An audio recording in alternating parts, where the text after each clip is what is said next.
Hello, everybody. Hope you're doing marvelously well. It is 11 a.m.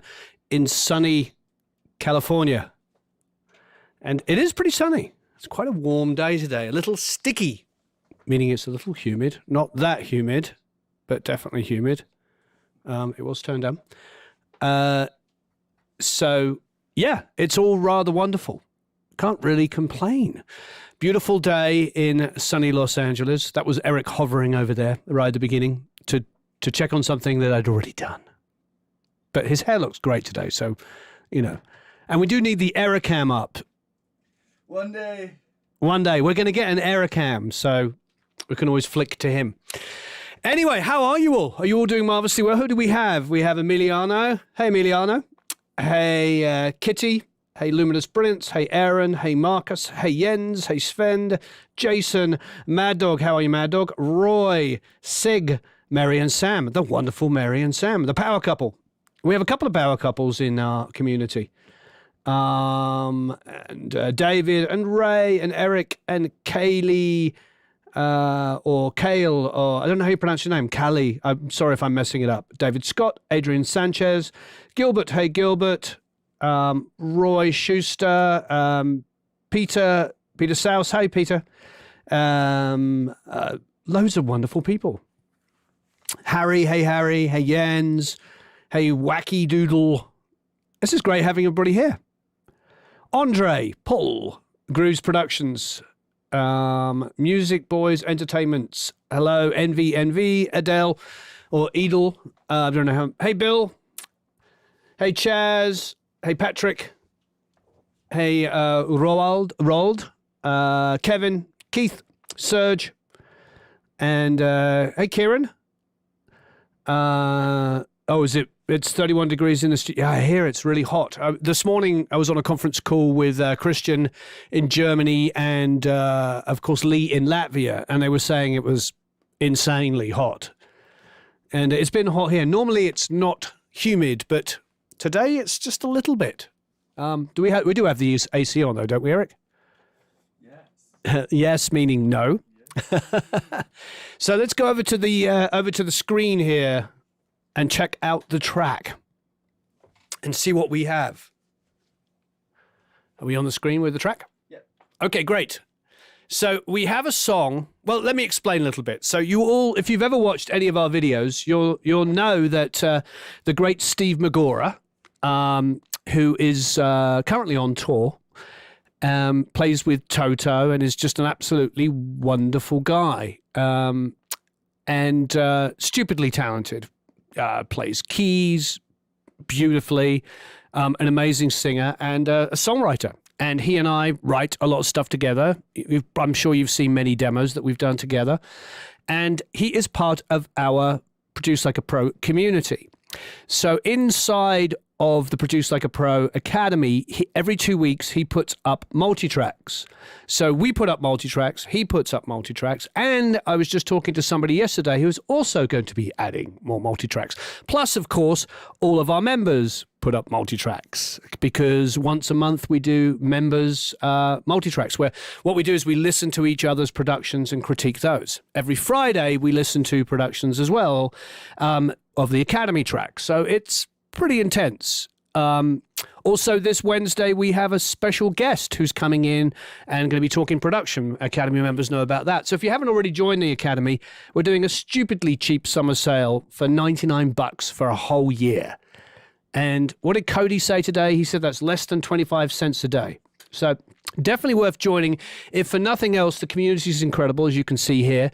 And also, frankly, it's just a great place to hang out. It's got I think 120 multi-tracks now. We're trying to figure it out.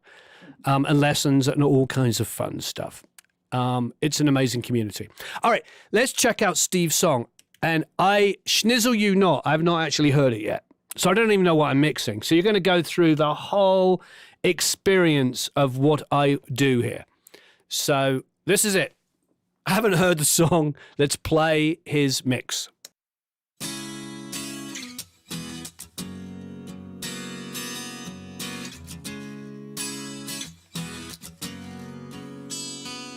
Well, it's a crazy life. I could run, but in what direction would I make it right?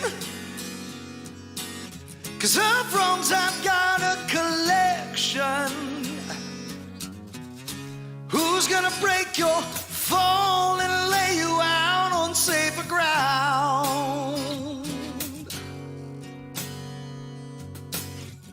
And who's gonna take your call and hear you out safe and sound?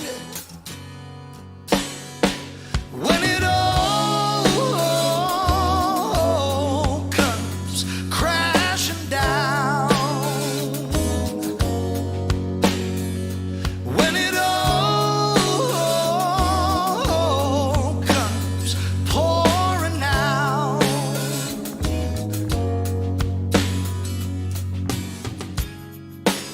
since time's been priced, it's all I've lost for lessons. I roll the dice, I pray that someone could cast them. Who's gonna break your fall and lay you out on safer ground?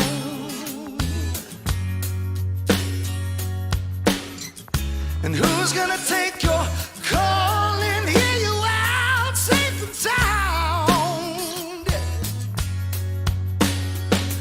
When it all comes crashing down, when it all comes pouring out,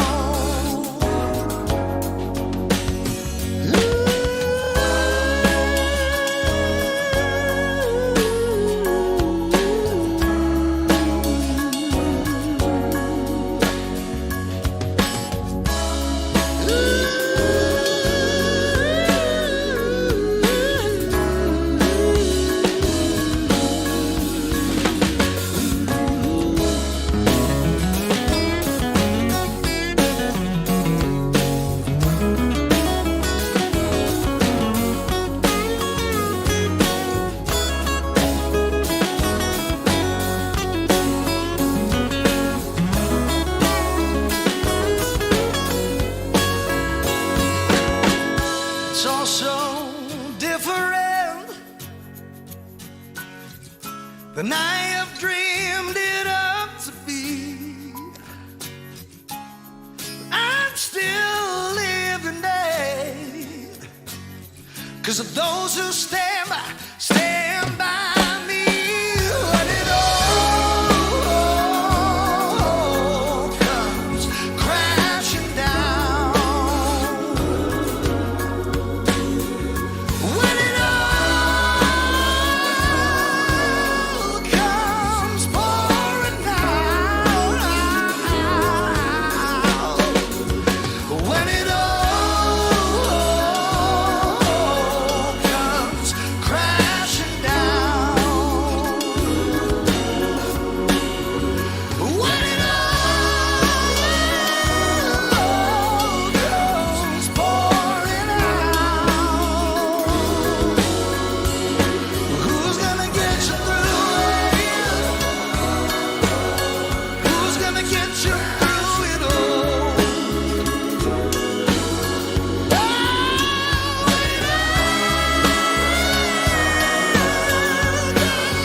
Pouring out, I said, who's gonna get you through it? Who's gonna get you through it all? Oh, who's gonna get you through it? Who's gonna get you through it all?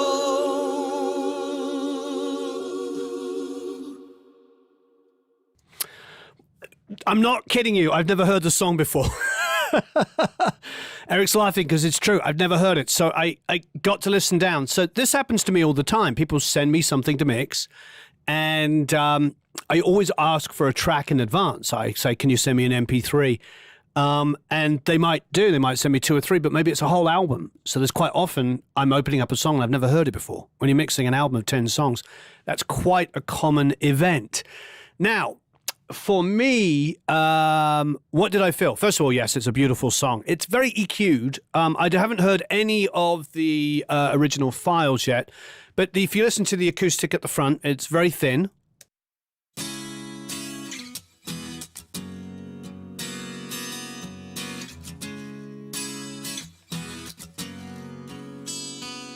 Listen. The vocal's bright. It's got a lot of verb on it. It's kind of, very gospel-y in effect, because you've got a vocal with a lot of reverb on it, and then you've got lots of huge harmonies here.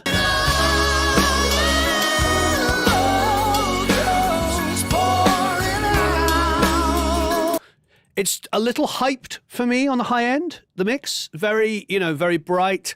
Sounds like it was probably done on headphones. I'm wearing headphones as well, and done maybe at high volume, maybe, he's on tour, maybe he's sitting in a van or a bus or something like that, and it's a little brighter maybe.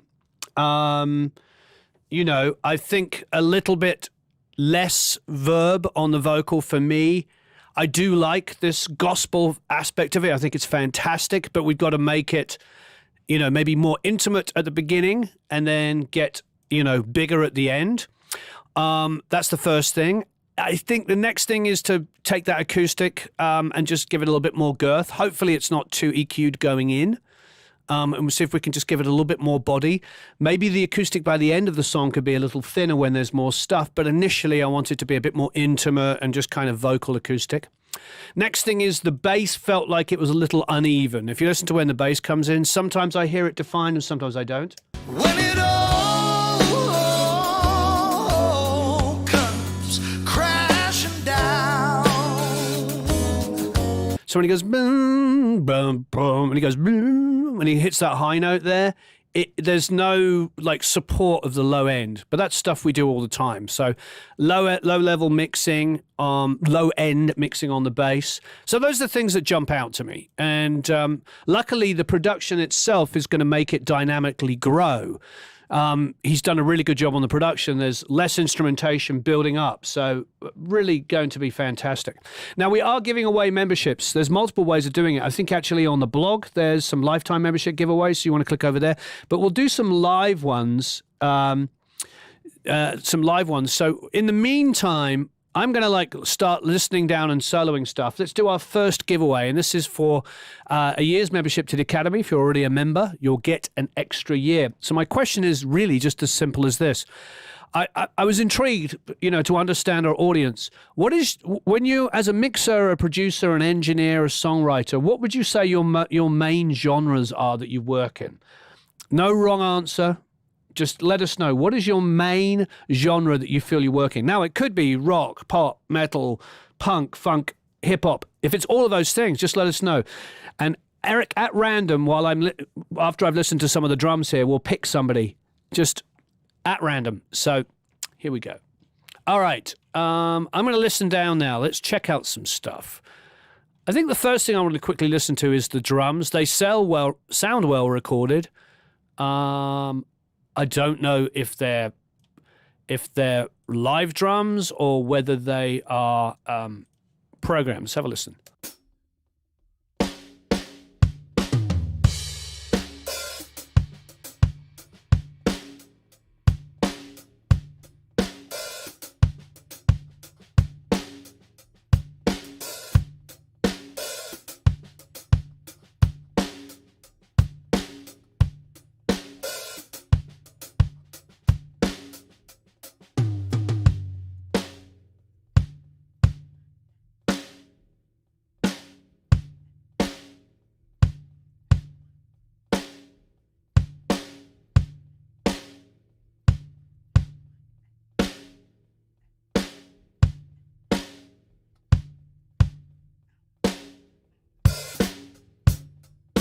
Okay, Eric tells me the BPM of this song is 88 for anybody who doesn't know. Okay. I feel these are programmed. They may not be. The toms, maybe they're not. They're actually, maybe they are live. The toms themselves are like very. Yeah, maybe it's live. Maybe it's live. Very clean. Very, very clean. Okay. Couple of things. Obviously, the first thing I'm going to do is keep answering what. Yeah, I'll add some girth and some distortion and stuff like that. We'll have some fun with these drums. We'll give them some personality. So the first thing I'm going to do, it looks like he's done some summing of the kick. Let's have a listen to it. I'm probably not going to use it.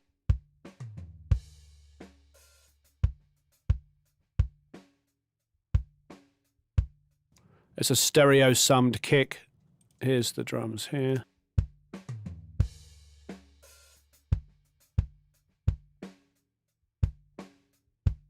That doesn't feel right. That feels like something's out of time. Do.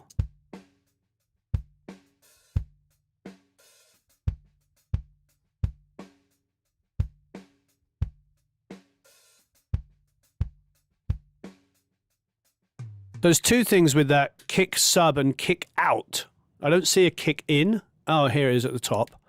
Okay, I was missing. Okay, so there's definitely some phase issues going on here. So let's have a listen.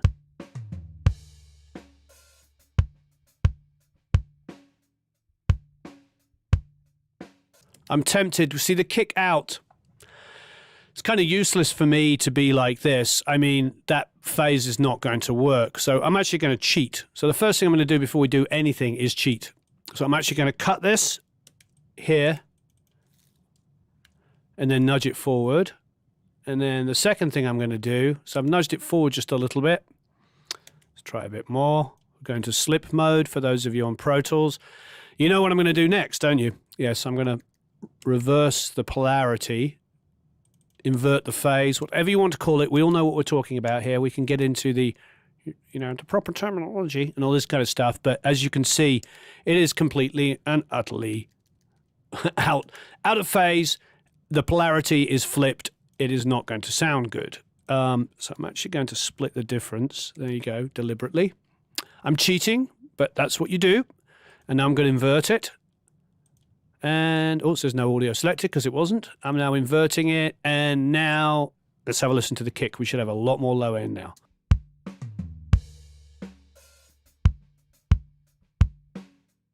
Now, typically, if I had my recording of kicks, my recordings of kicks would never be that far out. The kick out wouldn't be that delayed. So what I usually do is just delay the two other kick mics, or one, the kick in, just delay it slightly, and then by using a time adjuster. I don't usually move files, but in this instance, it seemed to me that the kick out was so far behind, there was no way I was going to delay my other mics to match.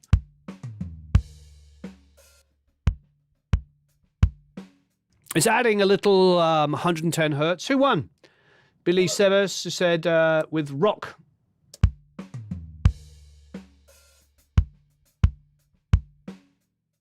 Oh, please hit that like button. We're going to do 2 more giveaways. Actually, we'll do more than that. We'll do a bunch of giveaways, so stay tuned. We'll do a lot of giveaways. But let's keep listening to the kick. I want to listen to the sub soloed.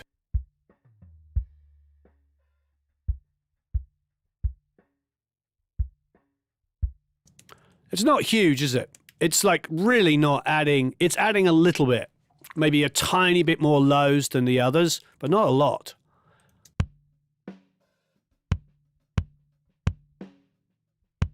There's some exaggerated 701K in this. And then the kick out. That's actually the best sounding mic. So I'm going to bring that up.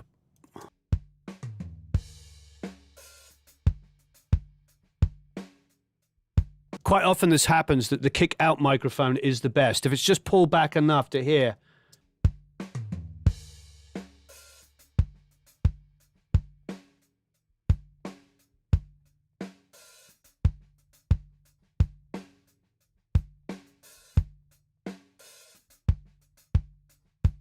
Okay, let's bring the other 2 elements in.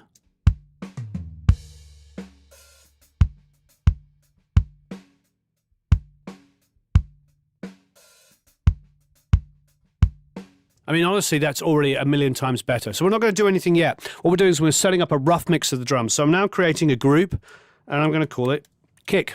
So now we have the summing kick. I'm just going to lose that.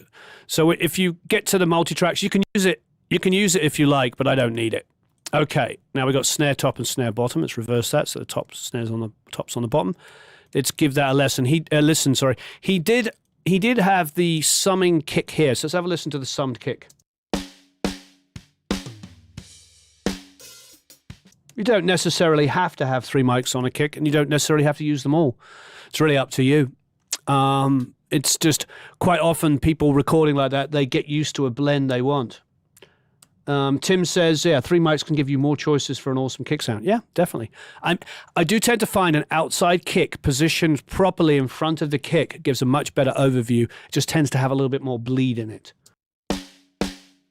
Summing means he's blending the mics and then bouncing them to one track, or in this instance, because he's in Logic, he's bouncing into a stereo track. So we're listening to the sum of the snare top and snare bottom the way that he mixed it.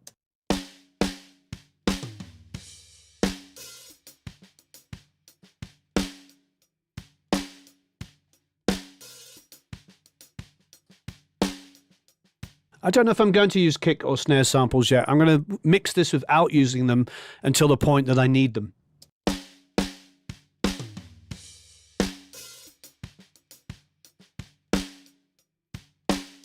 So there's quite a lot of bottom snare in there. Let's have a listen to the snare top.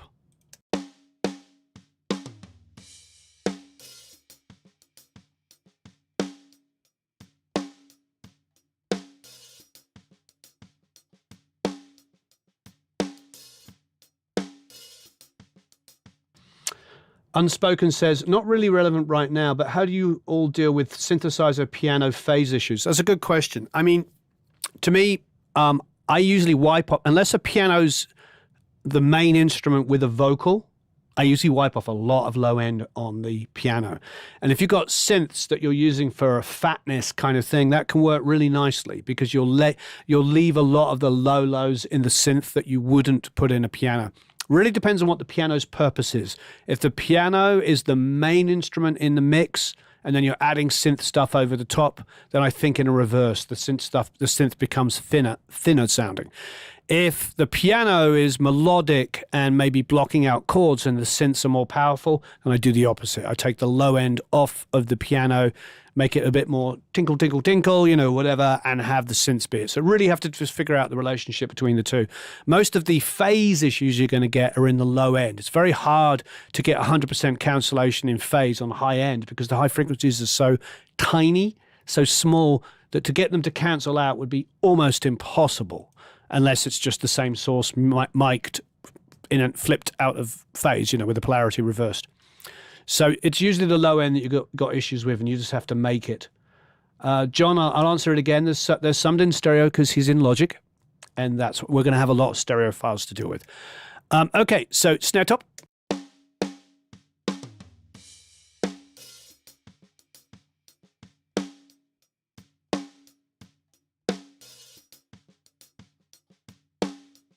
And he may have put reverb on, which would be in stereo.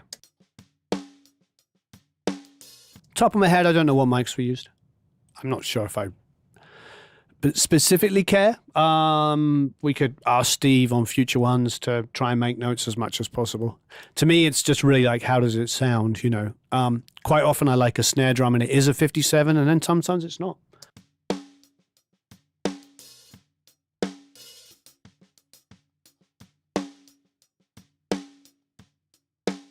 Yeah, Logic always defaults to stereo. Okay, now I'm going to listen to the snare bottom.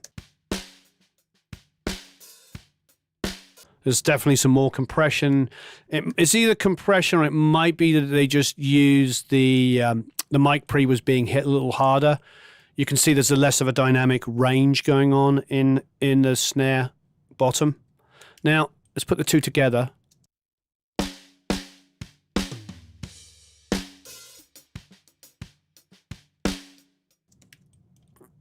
There's some phase issues going on with the snare bottom there.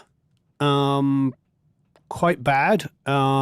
Should have been printed with the snare inverted when you're printing snare bottom. It probably explains why the summed snare sounds so thin, because there was a phase issue going on. It's really delayed, so it means that he must have had the snare bottom mic pulled quite a long way down. I tend to go a little bit closer. This looks like it's a long way down. And I might just cheat this as well. And this is not what I normally do. I don't normally cheat these things as much. I normally just nudge the snare top back lightly. But I think in this instance, that would be a little foolish. Hopefully that's translating. I don't normally do what I am about to do, but I'm going to do it. So I'm going to do exactly what I did on the kick. This isn't my normal process whatsoever. Well, what's interesting is, to get good phase relationship, it does feel like I almost, let's have a listen to this.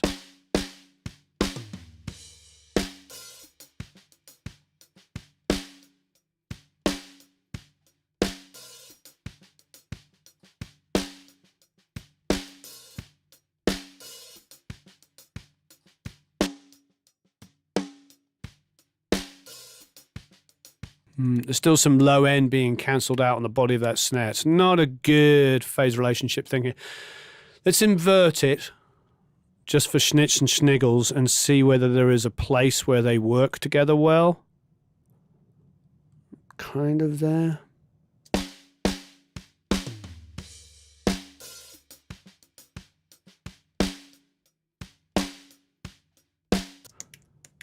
I'm going to listen to the snare. This is the unedited one.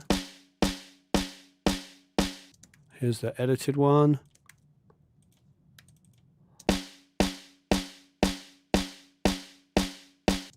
Edit it again.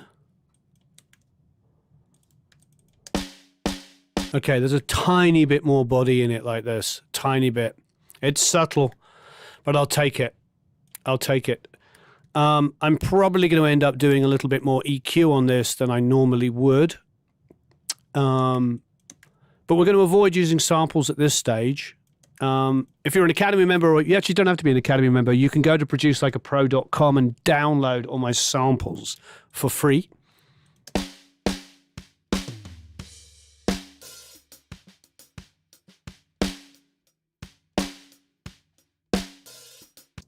No, Jason, the summed tracks came afterwards, so that doesn't affect the individual tracks. Actually, the other way around.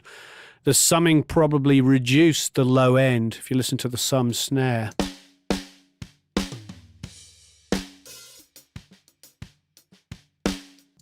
Now what we have now,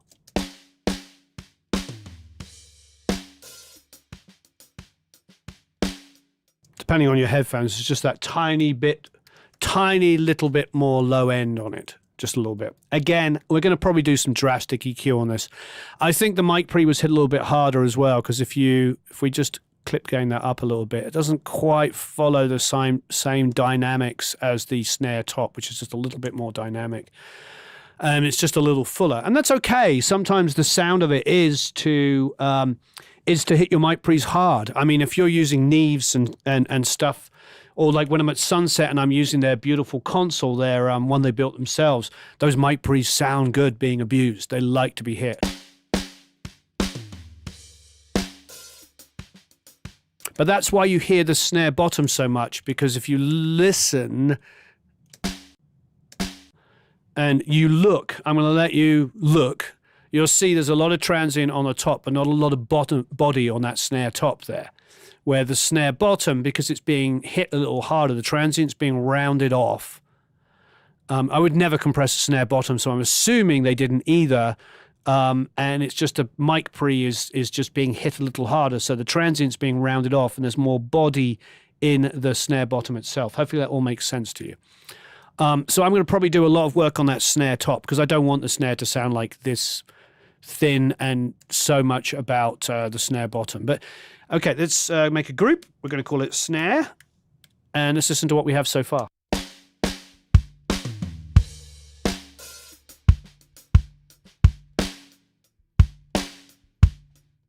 Yeah, we'll bring up the crack a little bit in a moment. We'll get rid of this summed snare. If you want to use that, please please do.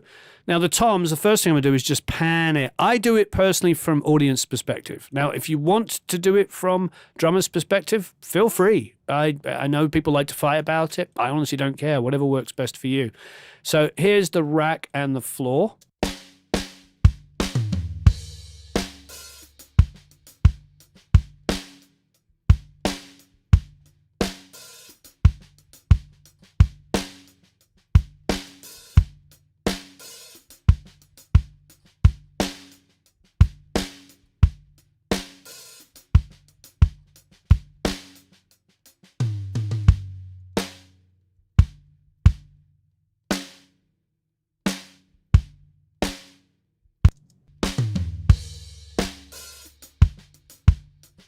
Okay, I'm going to leave the toms as they are at the moment. I might do some cleanup later, you know, and get rid of some of that bleed in between. But at the moment, I'm going to leave it. So I've got about 20-something% to the right on the audience perspective on the rack and about 60% to the left for the floor tom.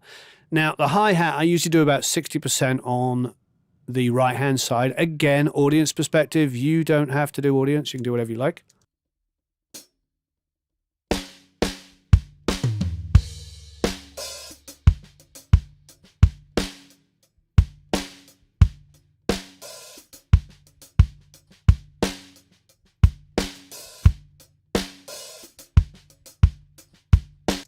Cool. Let's have a listen to the ride. I don't know where the ride's playing. Looks like at the very end. And I remember feeling like that really stuck its head out of the mix a little bit too much. And I think that was not necessarily about the ride being too loud. It was too loud. But I think it's because the kick and the snare weren't that defined. So the kick and the snare were getting lost in the mix at the end there. But the ride was just kind of ding, ding, ding across the top, which is okay, but not great.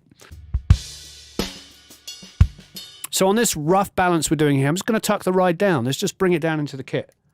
It's a good question. Do I narrow the overheads? It really depends on this overheads. Some people record their overheads like super, super wide and they don't sound good, and some don't. So when we get to the overheads, we'll make that decision. Oh, I'm just going to create, I forgot to do this, a toms group. So there you go. And did I just mess that up? I did. I messed it up. See how I am? I've got to delete that.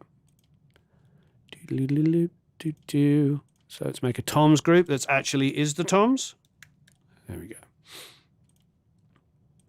Okay, ride a little bit more tucked down.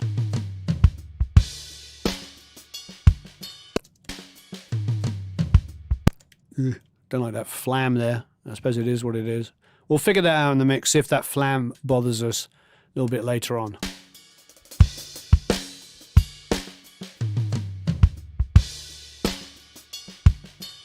I'm very judicious with the use of flams regardless. Now the overheads, let's just have a listen to them. There was a good question a second ago about should they stay panned wide or not. Well, let's have a listen.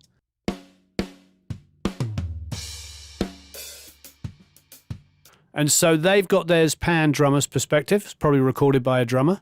So I'm reversing them now.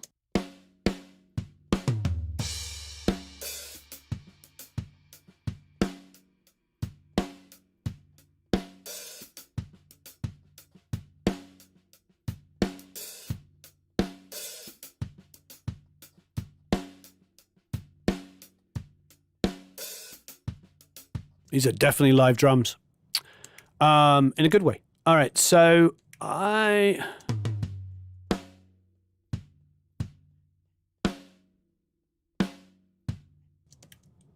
just, yeah, I think the phase is good. I'm trying to figure out if there's any consistent, like this is slightly early, the left-hand side, but is it early on the kick and the snare or just the snare? I mean, or just the kick. No, it's split. It's fine. It's really not bothering me. I just heard ever so slight amount of phase issues, but it's very, very slight. Nothing to write home about. I mean, to be honest, in the world of some of the tracks I've opened up over the years, like some of the 70s stuff, because they couldn't see it, they just had to get it as best sounding as possible. I have some 70s great classic records, and There's definitely some phase issues going on. There's a really famous bass line, which will remain completely unchecked, and I will not tell you. And 3 inputs on it, and one of them's completely out of phase. And I think they rendered it in to remove some of the low end.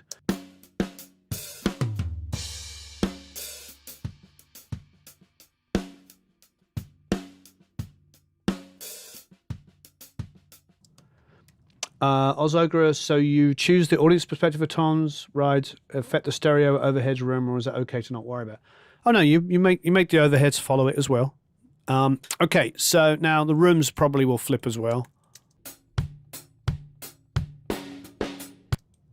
Interesting.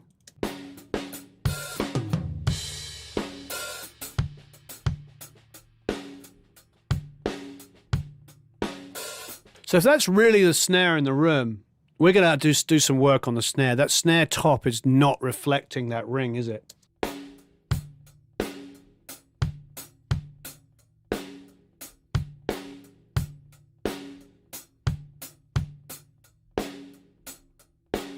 We have the great Adam Steele with us here. Say hello to Adam Steele. Hi, Adam. Everybody go and check out Adam's channel. He's also another amazing contributor to Produce Like a Pro. We have many, many incredible people in there. So join us. He just put out a video last Wednesday on, backing up and making sure your sessions are organized. And yeah, he's fantastic. So go and check out his channel and join us.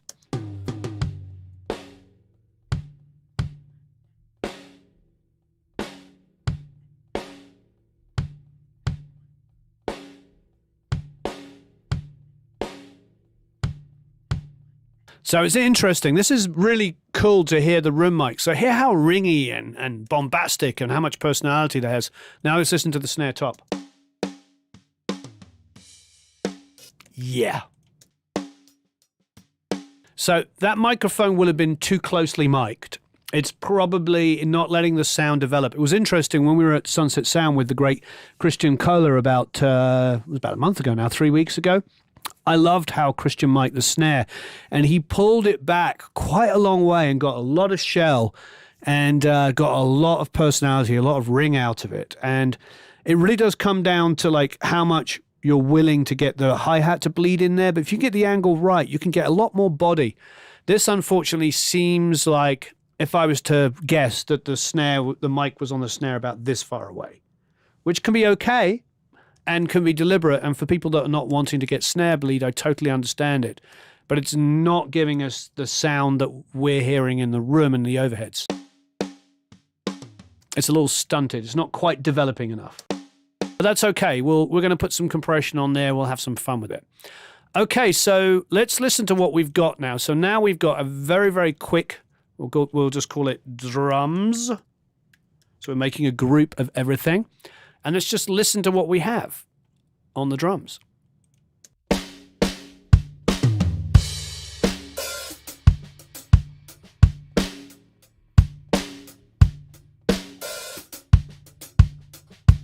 Let's go to a section where there's a bit more happening. Here we go.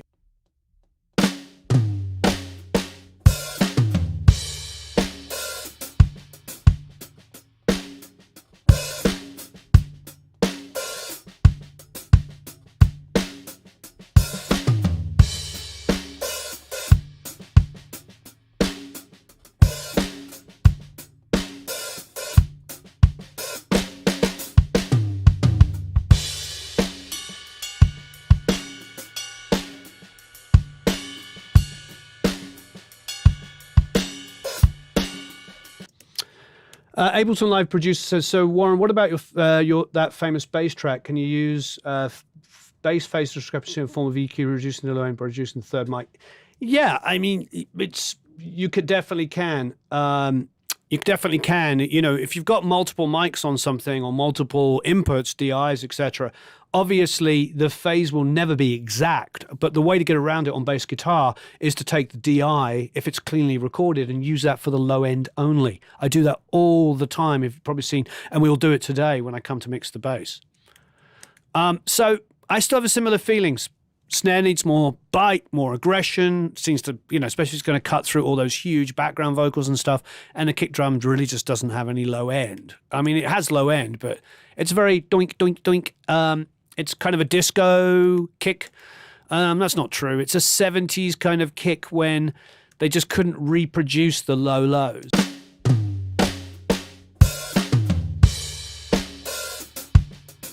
And that kind of 80 to 100 area, 110, 120, is also going to kill our bass guitar. So we're definitely going to have to get in there and sculpt that a little bit. But let's keep listening. So here's the shaker. Typically with shakers, I pan them opposite hi-hats. So I'm just going to go 60% the other side. It's a loud shaker. Let's bring it down. Now with the bass, and probably part of the problem why we were getting the bass kind of disappearing at times is there's only one input.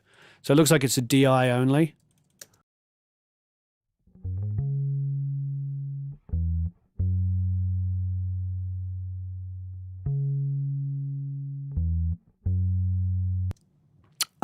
Which is fine. So what we're going to do is we'll duplicate that, but we'll get to that in a second. Now, because he's in Logic, when he's output his guitars, so he has a DI and a mic. Aha! That might be why the guitars sound so thin. There might be some phase issues going on. And of course, it's in stereo, which we do not need.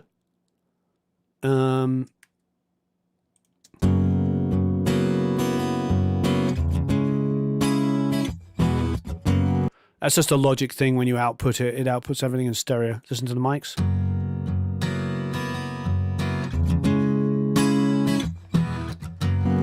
Yeah, that's probably what's happening. So when he's summing his acoustics together, they're actually knocking each out of phase, and therefore we get...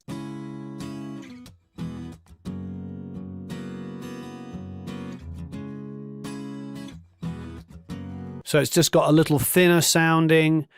Also, it's stereo-ish, but not stereo. Stereo-ish. So that's a weird one, isn't it? I don't want to use that sum. Let's go back to the DI and have a listen.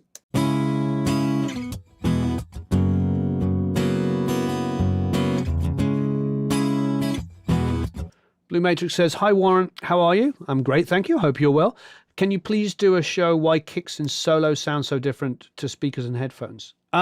I mean, yeah, environmental stuff. It's not just kicks, though. It's everything.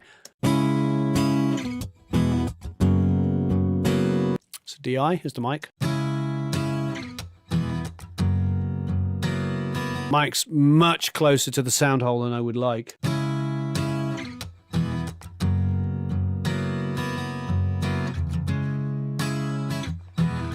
Drum tuning is very important. If you've got your drums tuned really well, it's amazing how much easier it is to record them.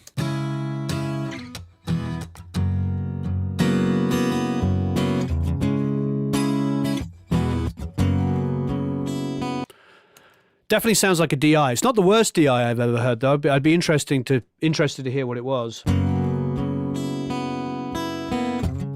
I tend to prefer microphones on boom stands to clip-on ones, but some people like clip-ons, especially live guys, obviously.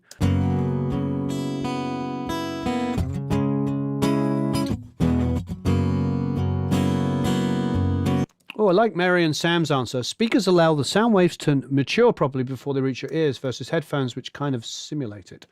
Nice answer. Okay, I'm going to get rid of the DI. I'm just going to hide and make it inactive. For the acoustic, I am going to split this into two monos. I don't need a stereo track. So then I'm going to get rid of the stereo and one of the monos, just hide and make them active. And now, voila, I have a mono acoustic guitar. Hi, Black Pulsar Studios.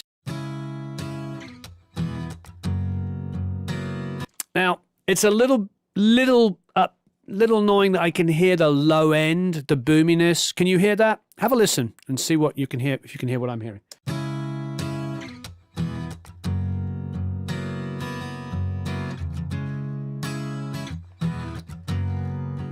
So you hear that that low end from the sound hole. So what's happening is there's some compression on it, or it could be the mic pre-folding in a little bit, but it does sound like compression. So the low end is causing everything to compress. So have a listen to it one more time.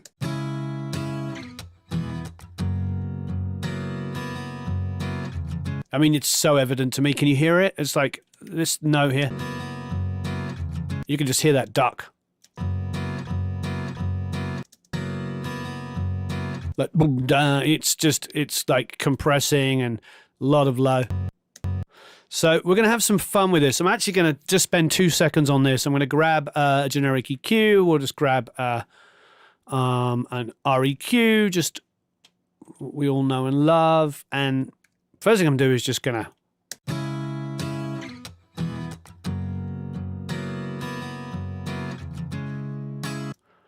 you know what? Let's do something new, because I like trying out new things. And inside the Academy, we've been playing with the Infinity EQ, which is the Slate one. And we like it because it has a visual display like a lot of people like these days. Look at that. Look at that 80 just go nuts on that chord. So that's what we're talking about. See that area there? That area there is just like 80, 90 hertz. Is just, whew, that's where our problem stuff is. Now we can pull it out.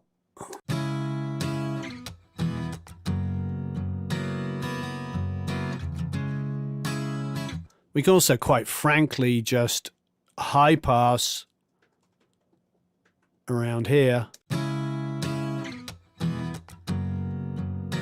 I still hear the compression though, you know?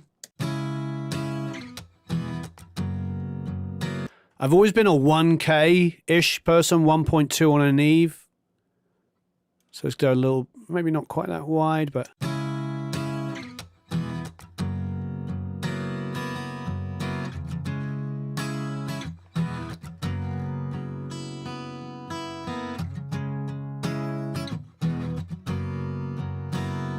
It's a shame about the compression, isn't it? But I don't want to use the DI, but you can hear that the way it's sucking down.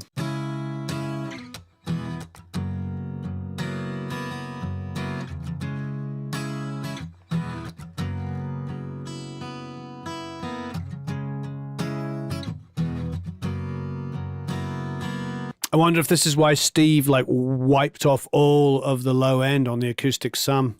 Probably is. Okay, let's get rid of the acoustic, but here's his acoustic sum on his mix. Although even that is, you can hear the compression on it. All right, it is what it is. Just mic position could have been better and less compression going on. Again, no, I'm not trying to complain or anything like that. It's just that we're here to learn and to train our ears for what we're hearing, and that's what I'm hearing.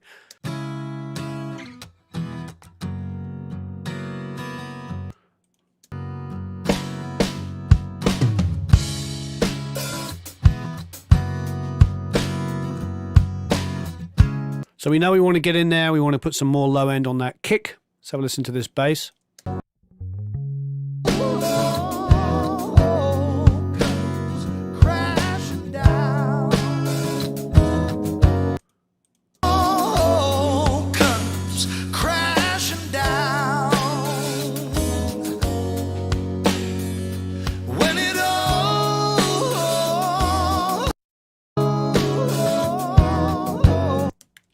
I actually think we're in a better place, even though that sounds more like a mix, his mix. I can see that it's sort of super hyped, and we're going to get this. We're going to get this to happen again. Okay, I'm excited. All right, I know what I want to do on the bass. We've already got something better going on the acoustic. Sounds definitely a lot more natural here. This is what's in the mix. So we're already winning.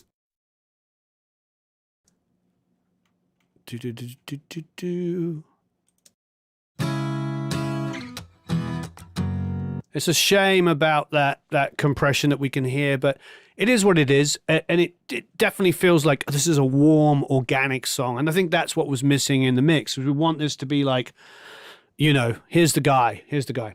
All right, so let's do some basic stuff. So we do like the kick out. Hasn't got a huge amount of low end.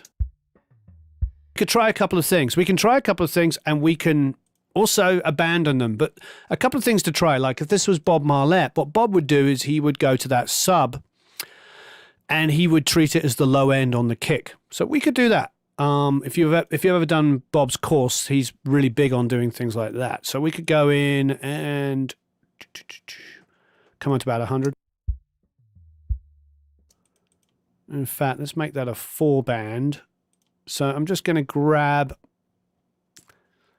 a 4-band EQ here.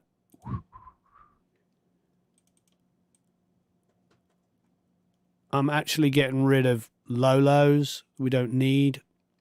I'm going to go into some 60-ish. Boost that up.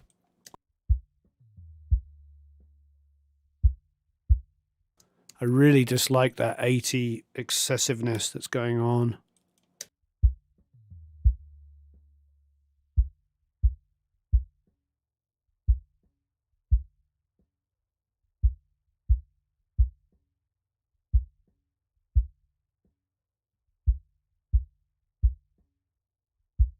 So this isn't typically how I always do this, but this is what we're doing on this instance. And if I don't like it, I'm going to abandon it. Don't be afraid to try things. And if they don't work, just move on.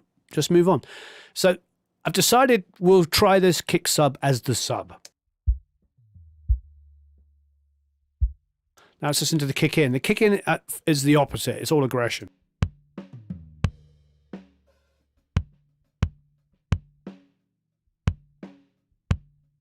Dong, dong, dong. Hear that ring? About 650. All right, so we're going to grab another EQ, same thing. Because we decided earlier, I don't know if you remember, that the kick out is the most natural one. So I'm thinking I'm gonna low pass this. Sorry, grab the right one.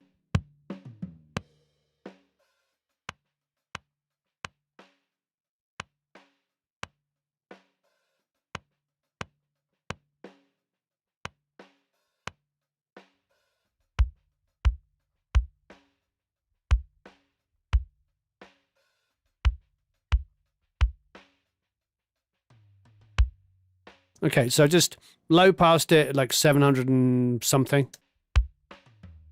Now I'm going to throw in the kick out exactly as it is.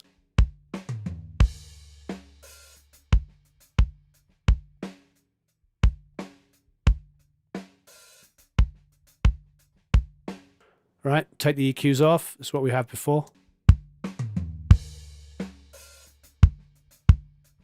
Here what we've got now.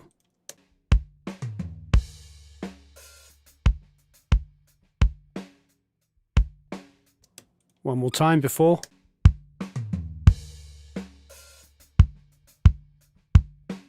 After.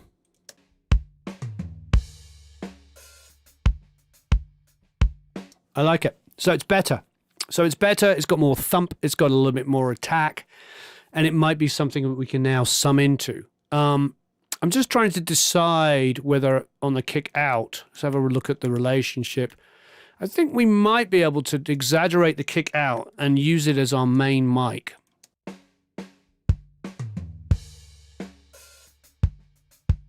Again, it sounds like the best mic. Like, so if I was only given that, there's a bit of bleed in it, but I would be like, oh, that's a pretty good mic. So I'm going to pretend that it's the only one we've got. So I'll grab a 4-band EQ. We'll go to 60 on the bottom end, pull that up.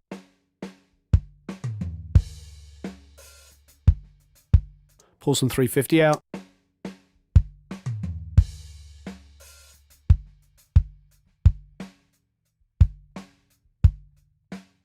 Do a little 2 or 3.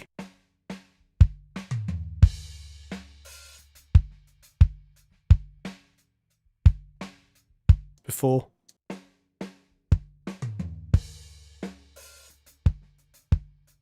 After.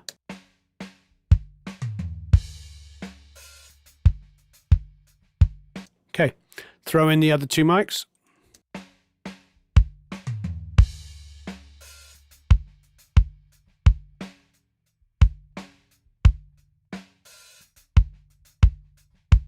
And now let's turn everything off.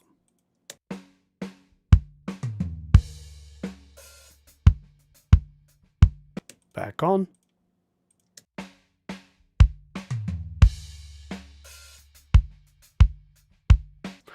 I'm pretty happy. I mean, it's just a better version of what was already there. I mean, we did more cutting than boosting. Like, we cut out tons and tons of stuff there. So the volume is pretty equal, which is good for a volume balance.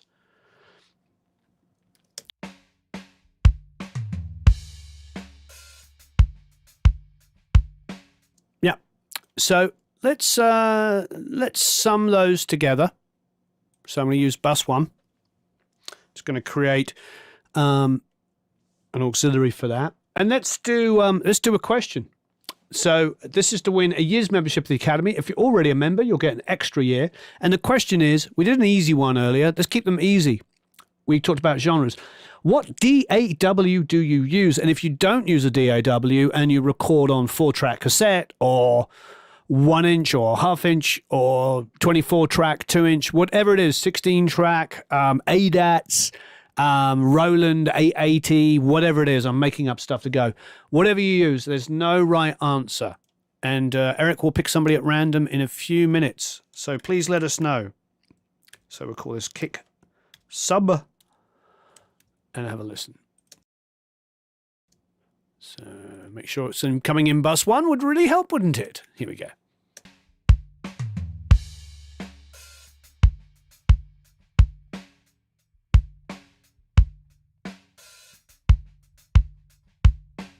Okay, I'm going to grab a generic, but I'm going to grab the E channel. I want to see what that does.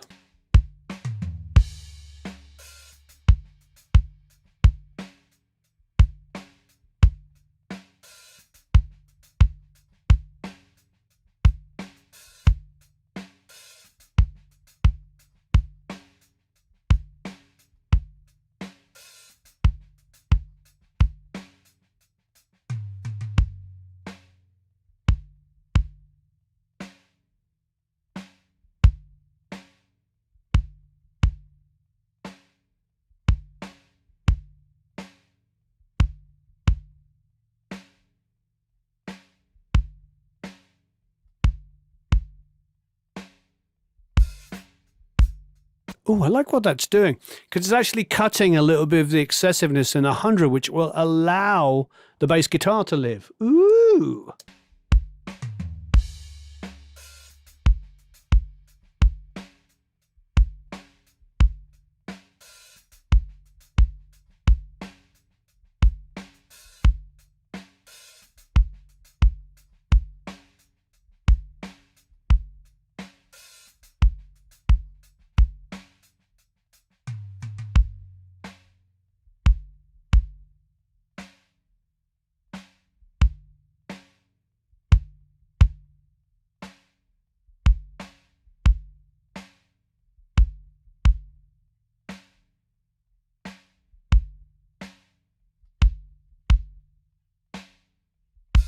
So this is a summation. So I'm using a bit of, I've got a very fast release, relatively fast attack.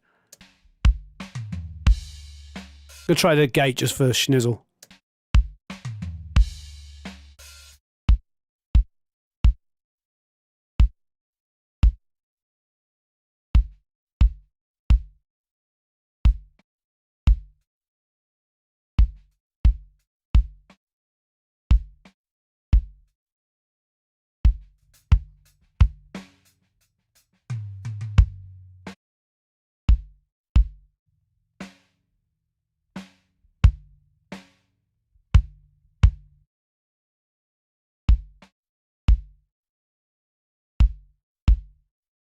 Turn the gate off.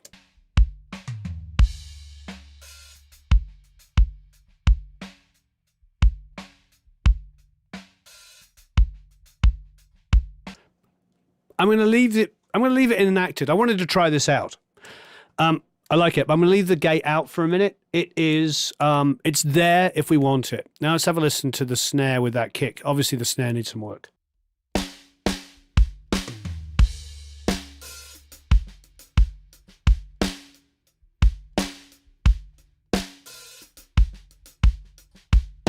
Already, like, the kick is like, yeah, baby. Got some kick drum going.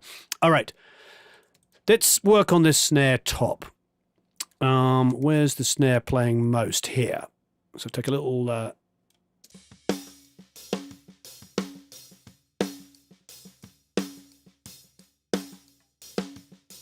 So we could do something fancy with compression and EQ and all that kind of stuff. But what I'm going to do, first of all, so I'm just going to grab a generic EQ.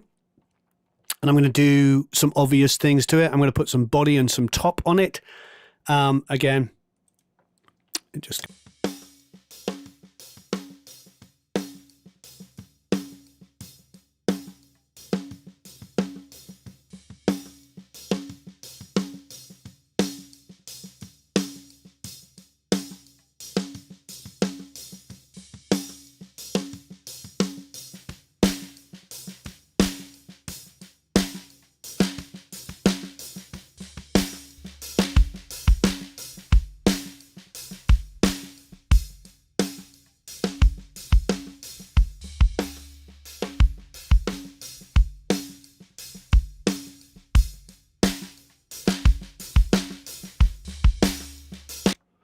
Okay, let's put a little bit of compression on that snare top.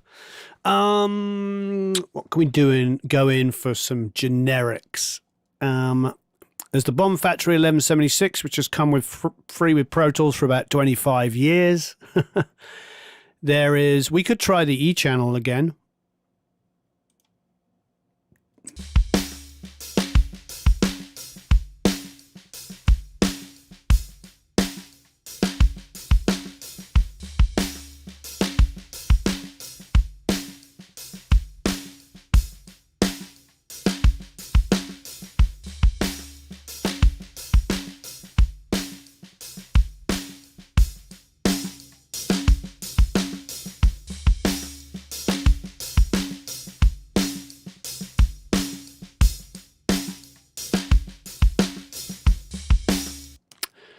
This is a problem here with the any kind of level of compression, is that it's bringing out the hi-hat. So one of the other tricks to do would be just to put a little bit of saturation. So if we go to harmonic, we could grab, we can go down the gamut. Air, lo-fi obviously is pretty used for anybody who is in...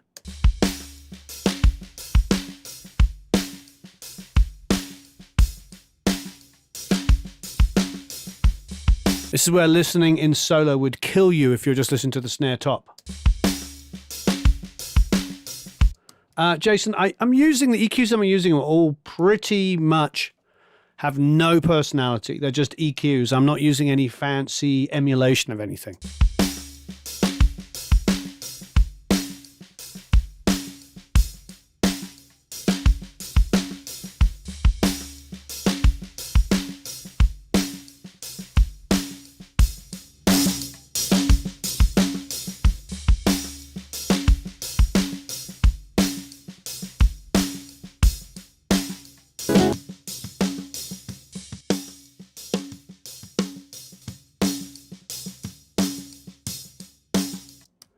It's very tempting to want to do this in parallel, isn't it?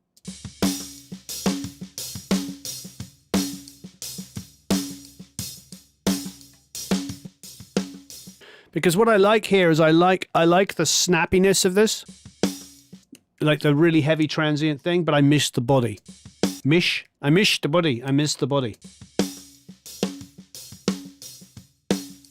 Now, one of the things we could do is just choose to do, because I'm going to group this, so I'm actually just going to duplicate the snare itself. And so this is a duplicate, and I can turn the lo-fi back on, for instance, or I can go, why don't we do this? I haven't done it in a while. Oh, did we get this figured out yet? We didn't, did we? I shouldn't bother looking for a plugin, or did you? Decapitator, did you get that stuff sorted out yet? Is it some? Yes. Yeah, we should have. Sound Toys is done? We have version 5. We have the update. Okay, we do have it. Yeah. We had to update, and we didn't have it last week. Yay! So Decapitator, here we go.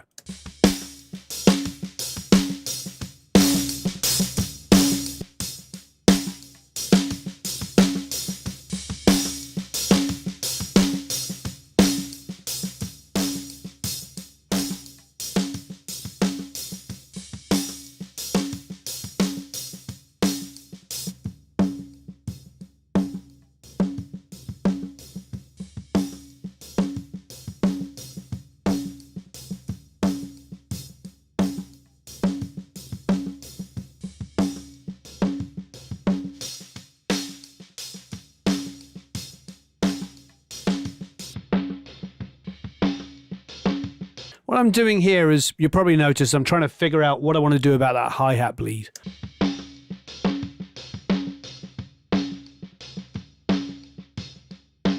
Because the thing is, you got all those grace notes.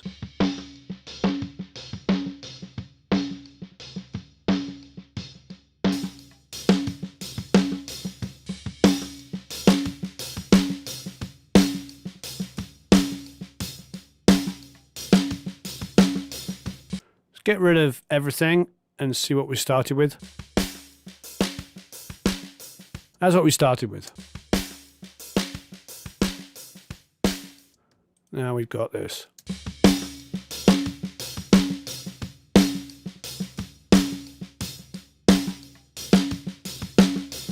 Put in the kick.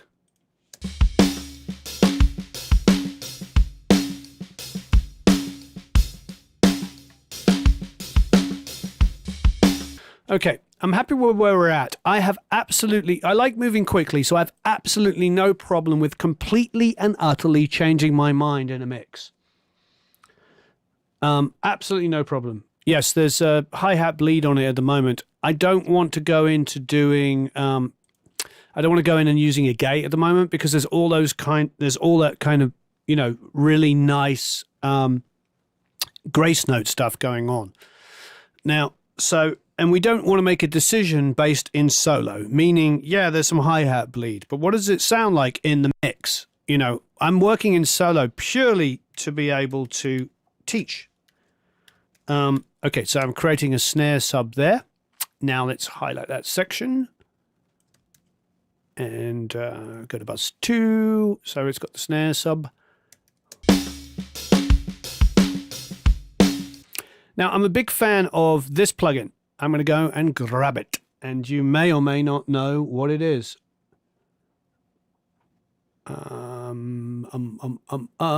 We should have a joke of the day from our friend Eric von Gonzalez. Uh-oh. He was hoping he was going to be off the thing here. Where's the Omni channel? Is it like, oh, it's probably called a Shep's Omni channel. Is that correct? Oh, yes, I believe. Shep's Omni channel. We like this. This is a great plugin. Haven't talked about it for a while. But in this instance, it might do a great job. Because there's a parallel feature on it and there's all kinds of fun stuff.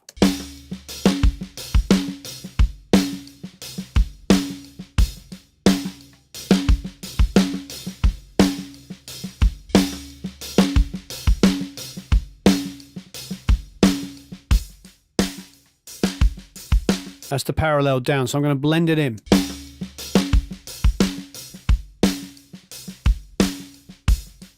Because I'm using a bit of saturation on the overall mix, so I don't need to double it up.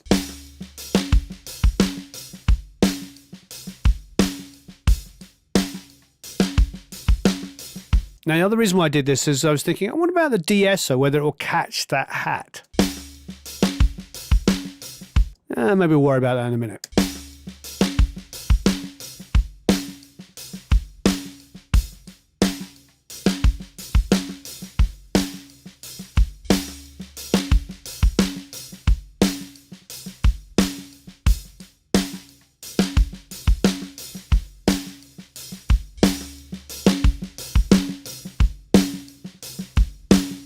About 200, putting some body on the snare.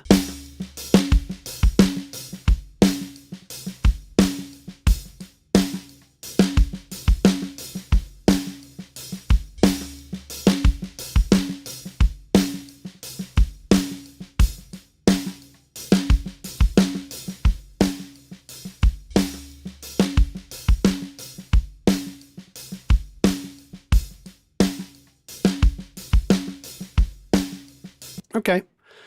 Let's have a listen. The omnichannel's usually on sale, to be honest. It's not expensive at all.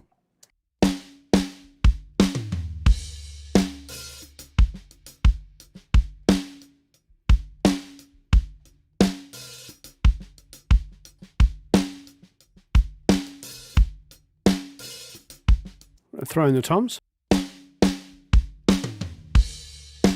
Don't want to do anything to the toms, man. Let's put in the hi-hat.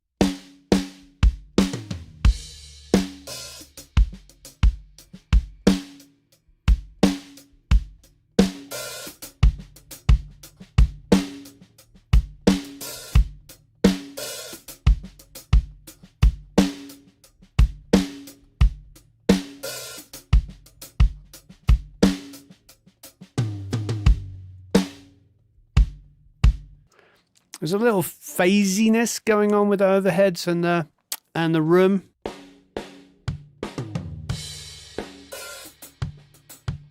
I want to put a little saturation on that. I might actually grab the omnichannel as well. Again, let's grab it again.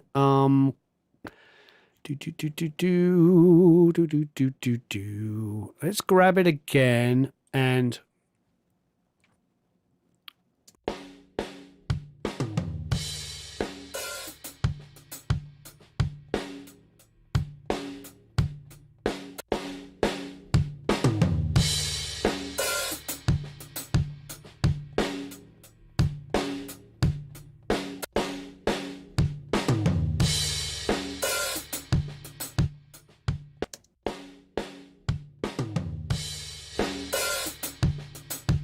No.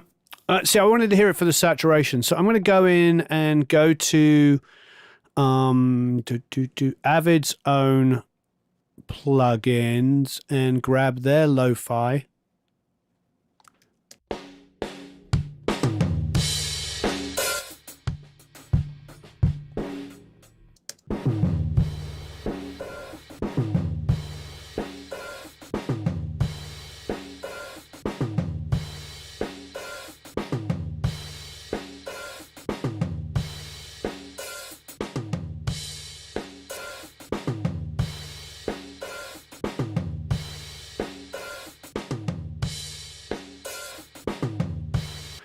You see what I like that it's doing? It's eating up those cymbals. Quite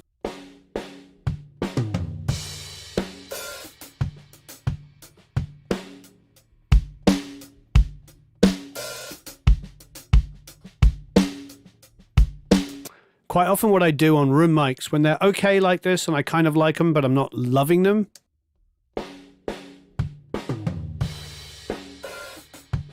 is I cheat. I go, yeah, that's a nice 8-ish balanced room. Pretty cool. Not bad, you know. Why don't we just cheat? And I'll go and I'll get a free comes with Pro Tools plugin. And I will go and grab... We were just... I was talking about this just the other day. And just grab this.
Lee just texted me. Hey, Lee.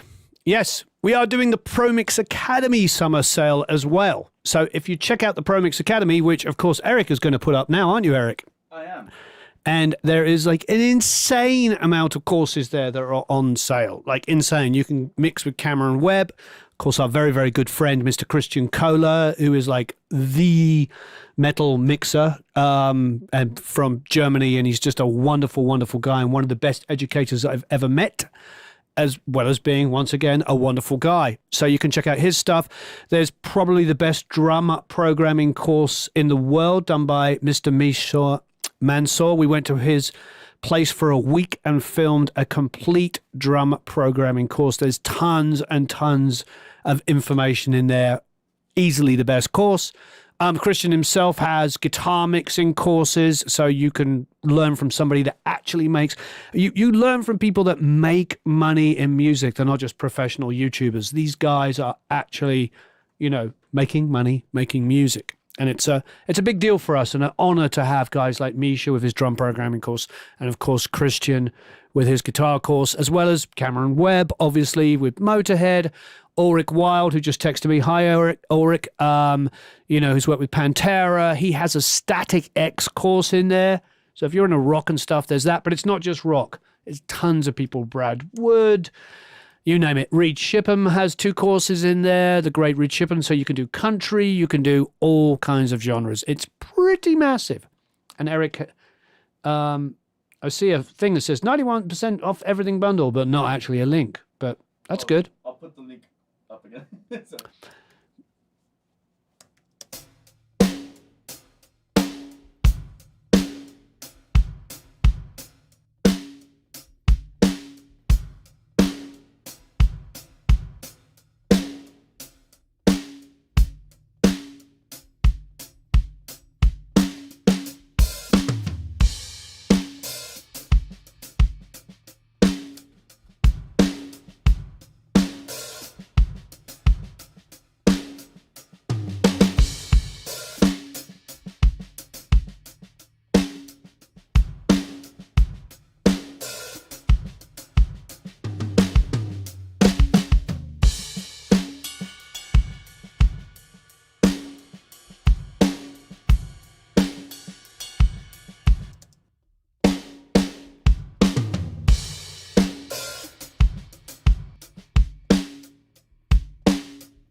Okay, so everything I just did there, I'm undoing. I have no fear of doing that. So I think it was interesting, but I liked the body and energy that the room mic was adding.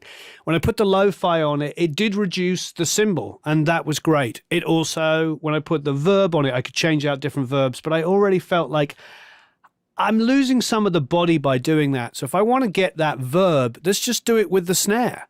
Let's just take the snare top and create a reverb. So that's what we're going to do. We're not going to do it from the sub. And the reason why we're not going to do it from the sub is because there's too much bleed going on with all the parallel compression. Why would I exaggerate that with it? Quite often, people take the sample and trigger it. And that might be possible, might end up doing that. But so let's do snare verb. And we'll take that just from the snare top only, and we'll grab again, we can grab something generic. I have absolutely no problem getting why don't we get well, it doesn't have to necessarily be generic. I'm just trying to think of something I'd really like. That's the T verb. We have a lot to choose from here. Our verb is pretty generic, actually. Yep.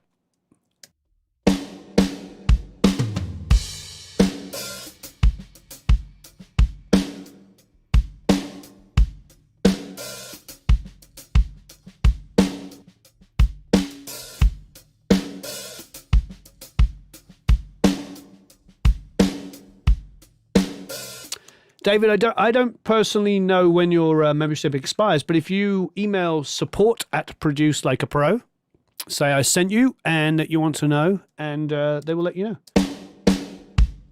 Eric's saying email him. Cool, email him.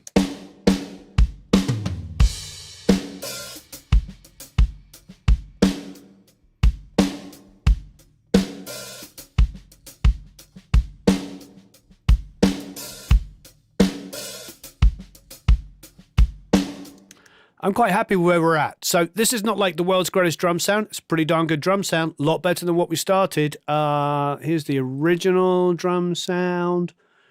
Can I find it? Where's the drums? I don't know where it is.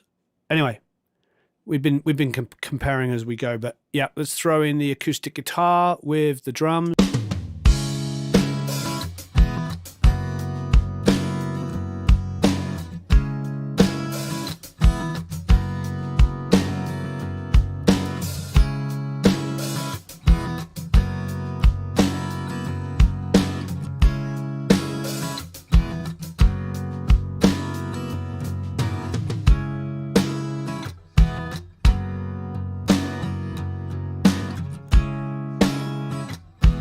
I'm happy.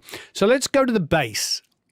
So we talked about this earlier. So what we can do on the bass is, let's go into a section here.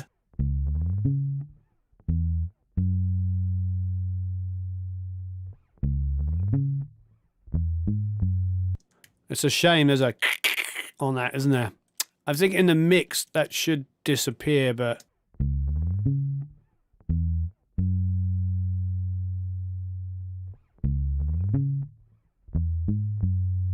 I'm not sure what that is. You hear that clipping kind of stuff. It's not square waved out, but it definitely feels like it's maybe hitting a mic pre too hard or something. I'm not sure.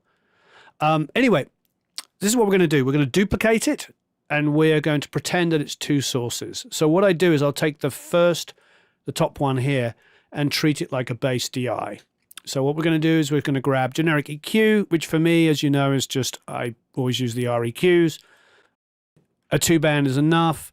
And I'll go to about 200 hertz here and just wipe everything off. And then I'm actually going to go to about 20, 30, 40 and just gently get rid of that. So now we should have just...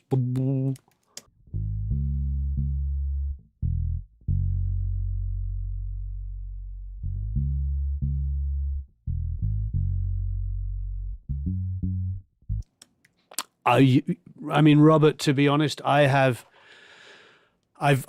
mixed major label projects with a lot more issues than this, you know, and sometimes it's just necessity, isn't it? It's like, you know, they recorded something and they had very little time, and it may start off as the demo sometimes, you know. Honestly, there is stuff that is out there which is far worse recorded, and then there is stuff that's absolutely amazing recording which has absolutely no vibe. There's another thing as well, we've got to balance it out. You go back to sort of classic 70s recordings, we love them all, but when you pull up some of them, there's lots of issues with them, but that's what adds to the energy, you know. I'm good friends with a lot of those guys that made those albums, and none of them claim that they were just like making it up as they went and capturing things and doing the best they can to make it sound absolutely amazing. Okay, so now we're treating that as our low end. Now with this one, I'm going to do the opposite. So I'm now going to go to about 200-ish and wipe off all of the lows.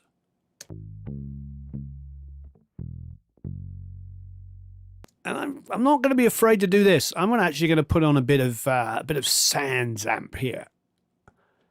Do.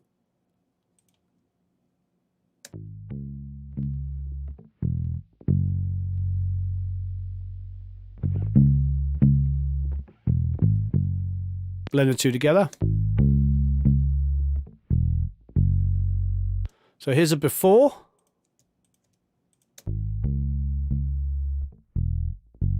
Here's an after.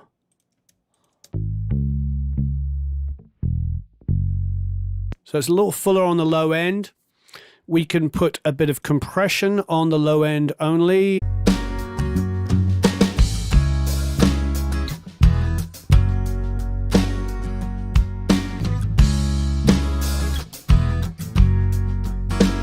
Cool.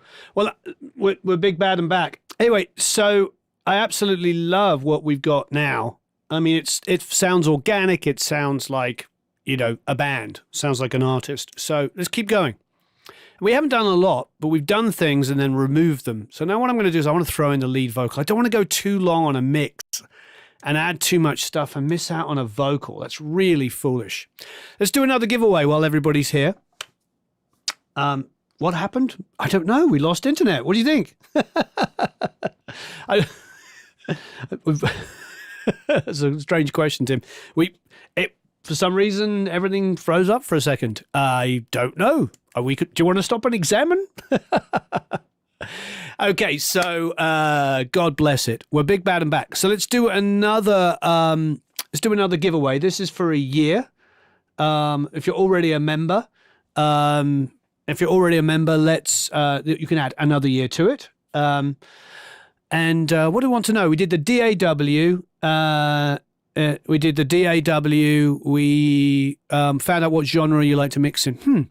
Do you mix on speakers or headphones or both? And what speakers or headphones do you use? There you go. So if you mix on headphones, tell us what they are. If you mix on speakers, tell us what they are. Here we go.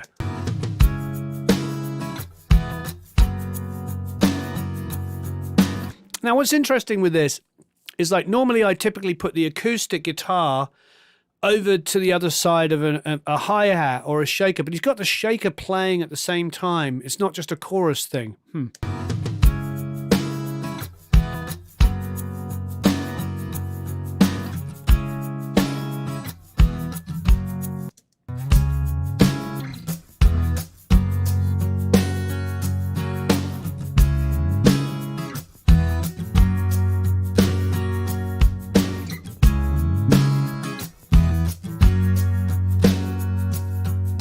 All right, I'm going to throw in the lead vocal. Now, what I often do is just grab an RVox straight away. It's been one of my favorite go-to plugins. I remember mixing with, many years ago, mixing with Michael Brower, and he had it at the beginning of his vocal chain, and he was going through all of his different processing and all the fun things that he does, but this was the first thing on his vocal. Who's gonna break your fall and lay you out? Anyway, all I'm saying is I felt validated. Who's gonna break your fall and lay you out on safer ground?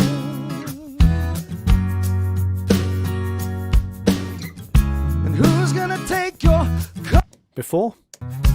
Who's gonna break your fall and lay you out on safer ground?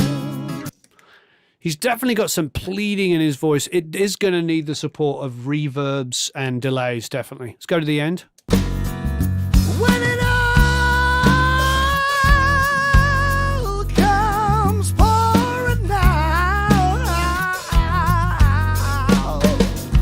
when it all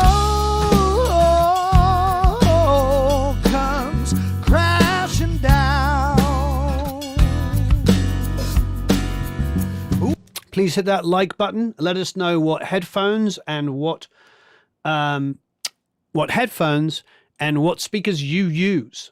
When it all comes pouring.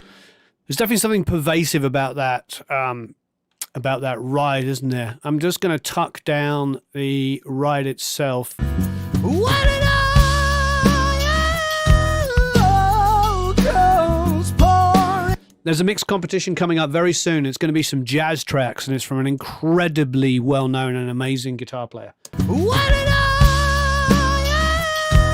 all comes pouring out, who's gonna get you through it? Who's gonna get you through it all? Now, I know this sounds like a very small thing to think about, but I think I'm going to pan the shaker over the same side as the hi-hat. The reason why is we've got the acoustic going there, we've got the ride going there, and I just don't feel like we've got the balance of any high-end there because the hi-hat isn't playing that consistently. So I'm going to put the shaker over the same side as the hat. Since time's See how it works there? So much better. been prized, it's all I've lost for lessons. All right, I'm happy to keep the vocal as it is for the time being. Now I'm going to throw in some stuff. Here's a Hammond. When it all comes crash. I'm not going to just reach for EQ and compression unless I really have to. When it all I'm actually going to clip gain this up because it's a little quiet for me. I keep turning it up, but I realize I just need the actual files to be louder. When it all comes. Now there's a Rhodes. Let's throw that in. When it all comes crashing down. When it all comes pouring out.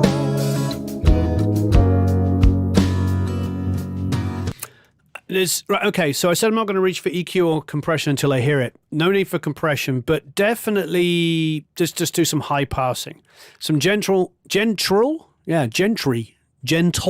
high passing. So I'm just going to maybe go in about 120, something like that, and just gently high pass it. Like so. And I'm going to do that on both the Hammond and the Rhodes. When it all Cool, it's got right out of the way of the kick and the bass. Now, another thing I'm going to do is on the bass is I'm going to sum the two elements together now. So let's go and grab bus 5 and call this bass sub.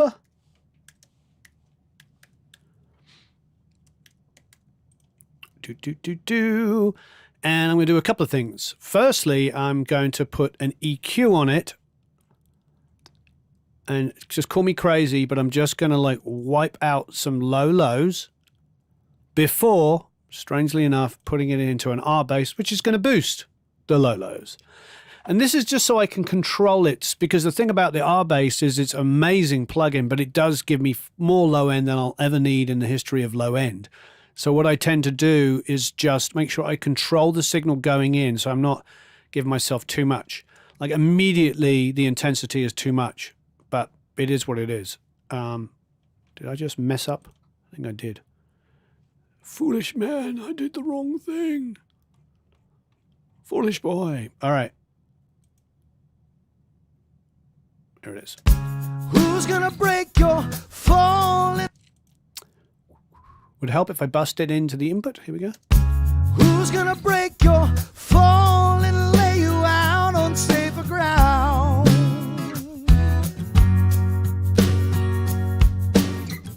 And who's gonna take your call and hear you out safe and sound? Oh, please hit that like button as well. Answer the question and hit that like. I'd really, really appreciate it. And if you haven't already, go check out the Produce Like a Pro membership. The MV2 is coming next, Tim. You guessed it. So, yeah, we're doing a $99 sale. We've got Steve Magora. He puts a track up every 2 weeks to do. We've also got new people coming in tomorrow. Wednesday, we have a really amazing producer who is doing a talk inside of the Academy. So check that out. I'm not going to say who it is yet because it would be a surprise. And we also have a video coming up on Produce Like a Pro tomorrow. So, yeah, so join us in the Academy. Who's gonna break your fall and lay you out on safer ground? So the MV2 is my two favorite plugins in the world are the R-Bass and MV2. And the reason why I say that is because you give me any manufacturer's plugins and I can mix a song great. But you give me the R-Bass and the MV2, it takes it to the next level. Because the thing about the MV2 is like on these quieter things, I can knock down those transients with the high level. Who's gonna break your fall and But we can take those low-level things, especially those thinner notes, and bring up the energy. who's gonna break your fall and lay you out on safer ground?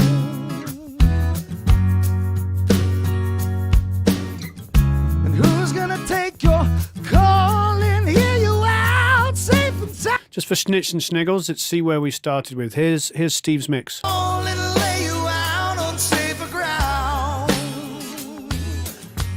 Yeah, I think we got to take away the background vocals. I think we're beating the mix pretty easily. And lay you out on safer ground. What did we say? We say we wanted more energy from the drums and we wanted the bass to be fuller and frankly just wanted to be better. Amazing. Absolutely amazing. So I'm really happy. So let's just let's listen to everything that we have. Let's get the backgrounds. Have a go with that. Let's have a listen. When it all He's got them panned really hard. Let's do kind of a... when it all Let's have a listen. when it all So the low ones I'll put more in the center. So we're doing like 20, 20, 20. when it all comes crashing down. I'm just going to clip gain these up, everyone. You can do whatever you want in your DAW, but I've got to clip gain these up. They're super quiet. So I've come up, 0.86. Now, obviously, there's some dynamics because at the end of the song, they get super loud. And I'm probably going to put a bit of compression on it to just even out the dynamic range just a little bit. When it all comes crashing down.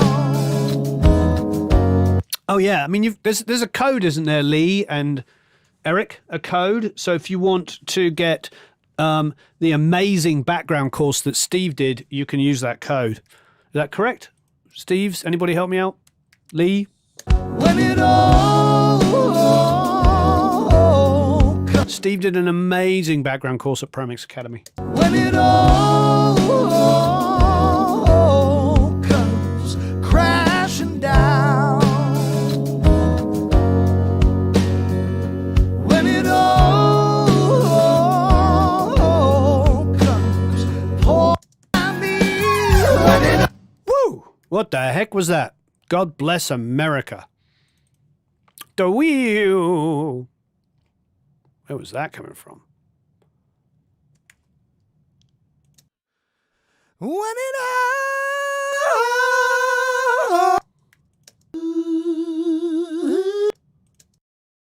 when it all Interesting. So this one starts off lower than that one and then goes higher than that one. So I am going to do this. I'm going to pull this part down here, this part up there, and reverse them. So the reason why I'm doing that is because I have this is actually the high part here. So that should, when it all so that's the low. when it all Let's go to this one. when it all Higher, higher. So this are going to be 65. So, because I want the highs to be on the outside to add width. And I'm going to narrow this. So it just seems that he put, I'm sure you are following and understanding what I'm talking about, but it seems like he started with the lows on one and then went high at the end. We don't want that. We want to make sure it's easier to mix. You can automate everything separately if you like, but when it all cool. And then go to the end. when it all comes crashing. Thanks ever so much. I'm glad you enjoy the mixing. Yeah. It's a case of just getting in there and giving it a little bit of love. But it was great to always have a mix that somebody else has done, or at least a rough, so you can understand how to improve it. When it all comes crashing. When it all Okay, so this is fairly low, so we'll just, I'm going to kind of do this. I'm going to make the medium low, be a little wider, and then the low lows be a little narrower. So you see what I'm doing?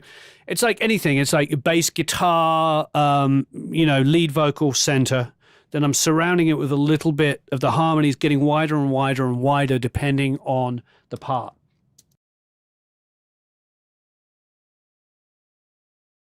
when it all comes crashing.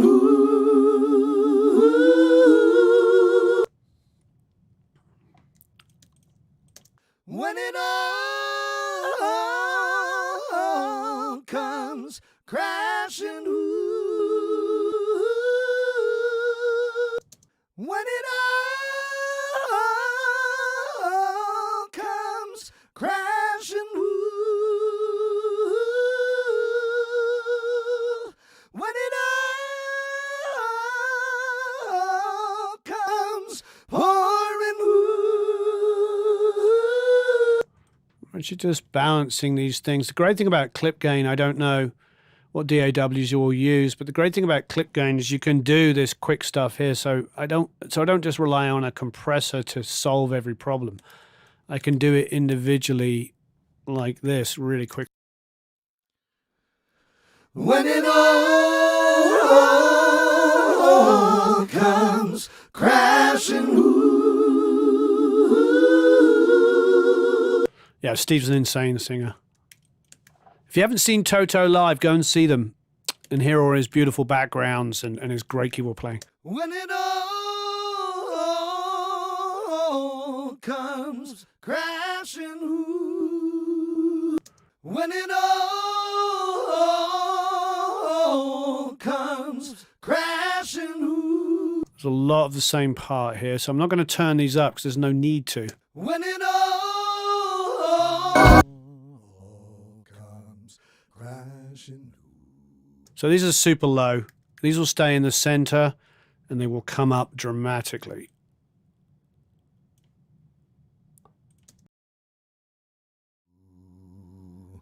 When it all comes.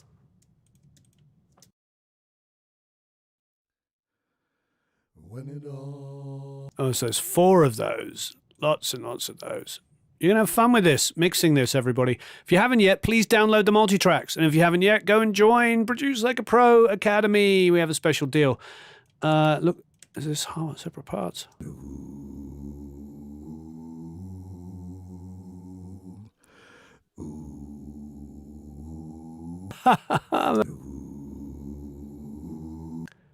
So, gonna slowly pan these around a little bit. Did you find Steve's background course? I did. I'll post it up again. Okay, check out his course. It's insane. How many songs did he do? 5? I think it's 5. He did 5 songs, and he shows you how he builds background vocals for 5 songs. When it all comes crashing. When it all comes crashing. When it all comes pouring. When it all comes crashing. When it all comes pouring. When it all. So thank you for noticing the detail. Yeah, so all of that work we just did, gaining up parts, so it was all done by ear. It's all what I like so you can do your own version of it, but I'm building a background blend that makes sense to my ears. Steve obviously is the master of it. But, if he's recording on his own like he is, he's not always going to get the exact levels there should be. So I'm going to call this BV's All. So I'm making a group for all of them. I'm now going to output these 7 and 8 and just create a summation of those things. So a sub, an auxiliary, a group, whatever you want to call them, BV sub. And I will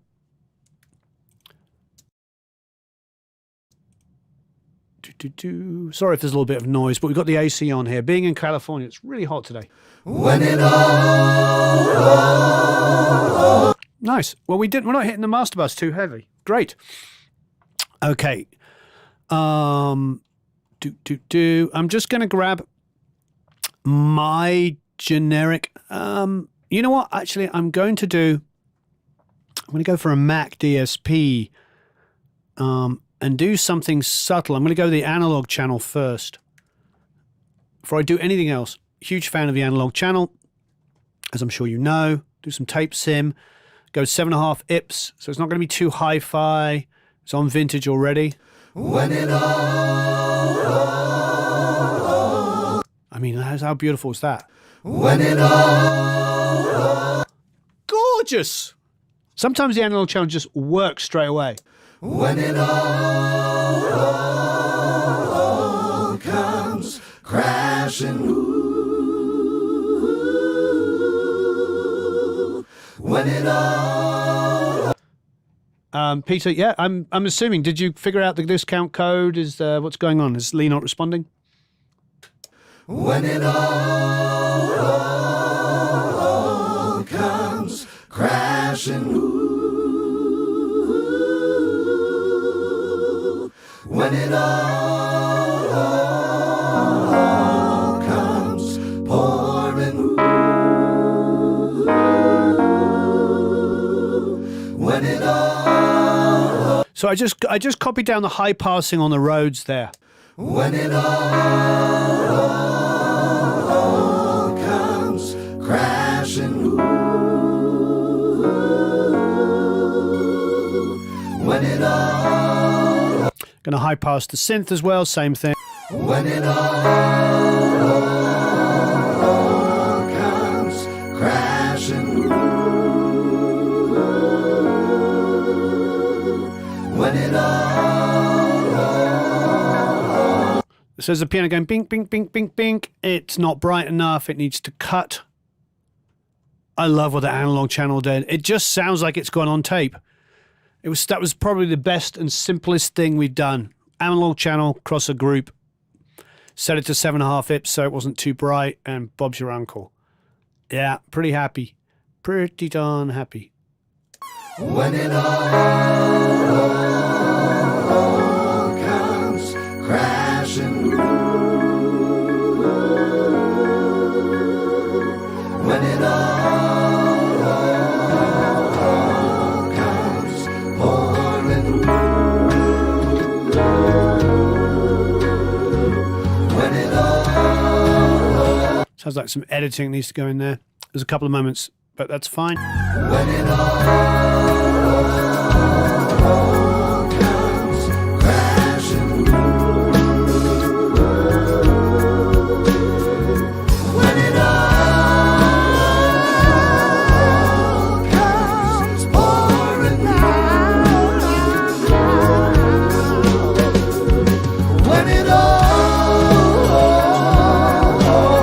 comes crashing down, when it all comes.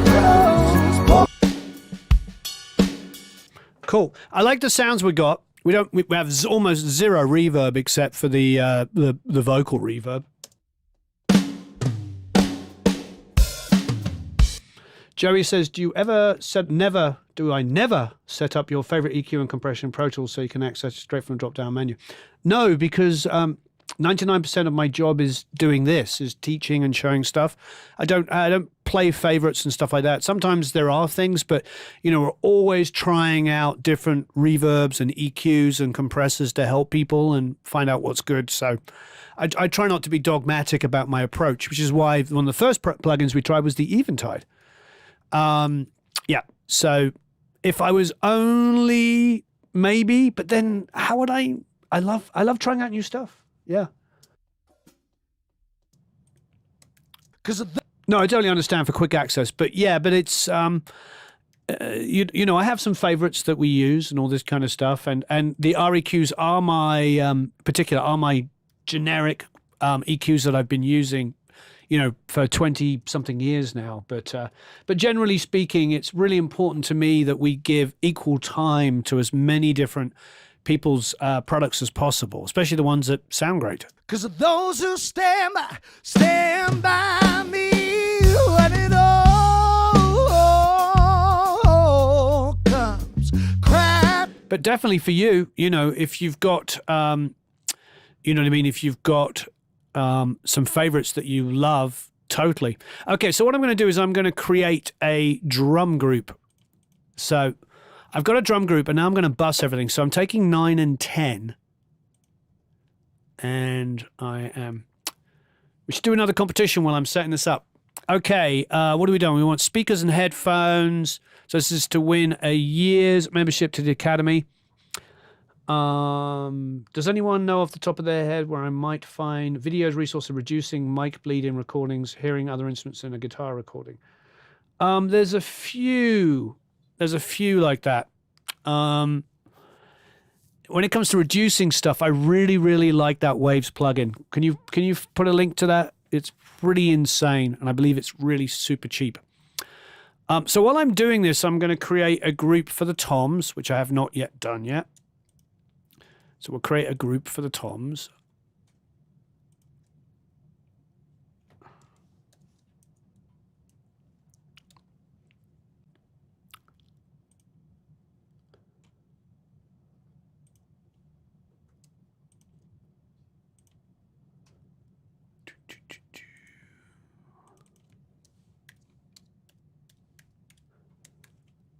And make sure that goes to 9 and 10. I'm now going to do an overheads, which is also going to, I do this on my console, also going to include, so we'll create a separate one, also going to include the hi-hat. Stereo.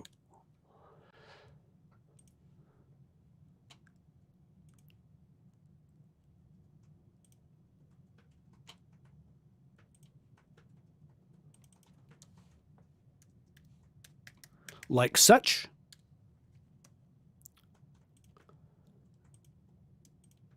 And we're going to call that overheads, cymbals, whatever you want to call it. I'll call it cymbals. Okay, and then the room itself is going to go to 9 and 10. So why are we doing this? Well, we're doing this for a couple of reasons. I want all the drums to want to be able to do two things. I'm actually going to use Andrew. I've decided I'm going to use Andrew's omni-channel. So we'll call this, because you notice when we got to the end, it started getting very, the drums started to get a little bit lost. So I need to automate them on a fader anyway. So we'll call it drum sub. Hopefully everybody's understanding what we're doing. And we'll call it drum crush. So, and sometimes I do a third, which we might get into. But let's do a drum sub here. So we'll grab the Omni channel, which is under Sheps. Where is it? Omni channel. And I particularly like the thump on this. So let's get to the drums. So we're going to turn on the thump down here. We're going to go +4.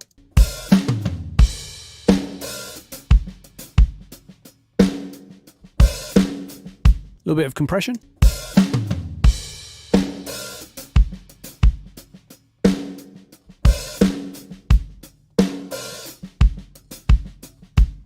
Do a bit of global 350 cut. What I like about this is it's defaulted to 350. So if you go to this third one here.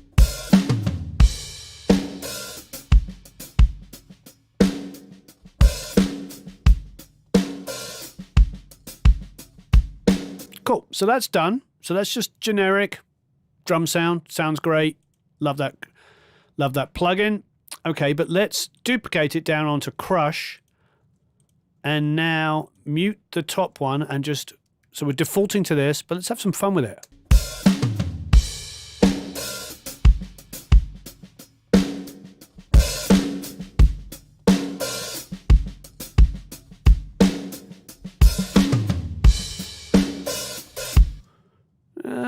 Turn saturation off.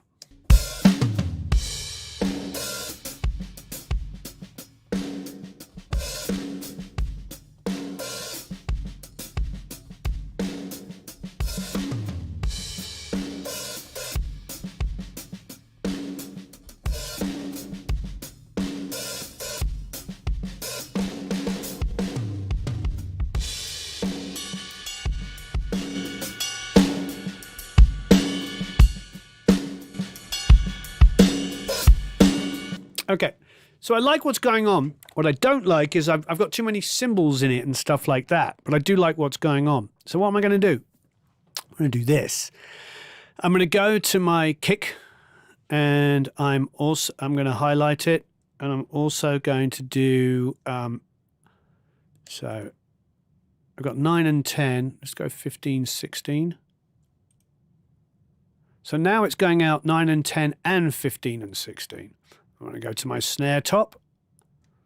My snare sub, and I'm also going to assign that to 15 and 16. Now, depending on what DAW you're in, on Pro Tools, it is the control key. I don't know what DAW you're in, but I'm sure your DAW, at least I hope, can assign to multiple buses. So I don't know if I need the toms in there. Probably not. I'm going to put the room mics in there.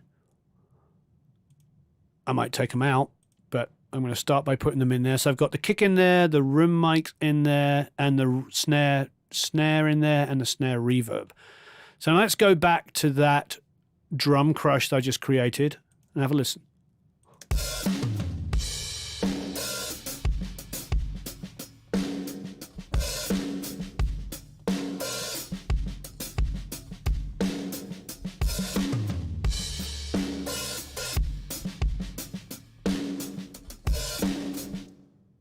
I didn't assign it. I was like, why didn't it sound any different? Because I didn't assign it. So 15, 16.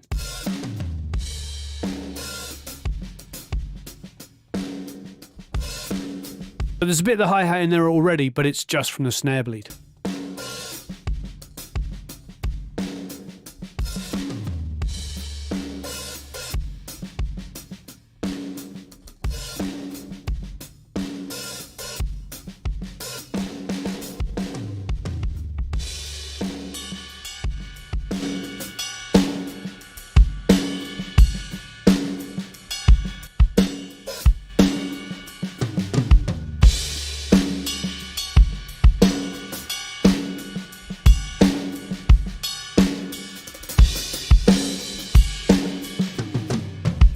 Definitely bringing that ride down.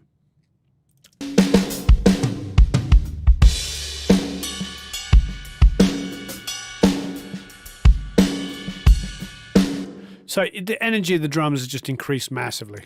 When it all comes pouring down, when it all comes crashing down, when it all goes pouring out, who's gonna get you through it? Who's gonna get you through it all? When it all comes crashing down, when it all comes pouring out, when it all comes crashing down, when it all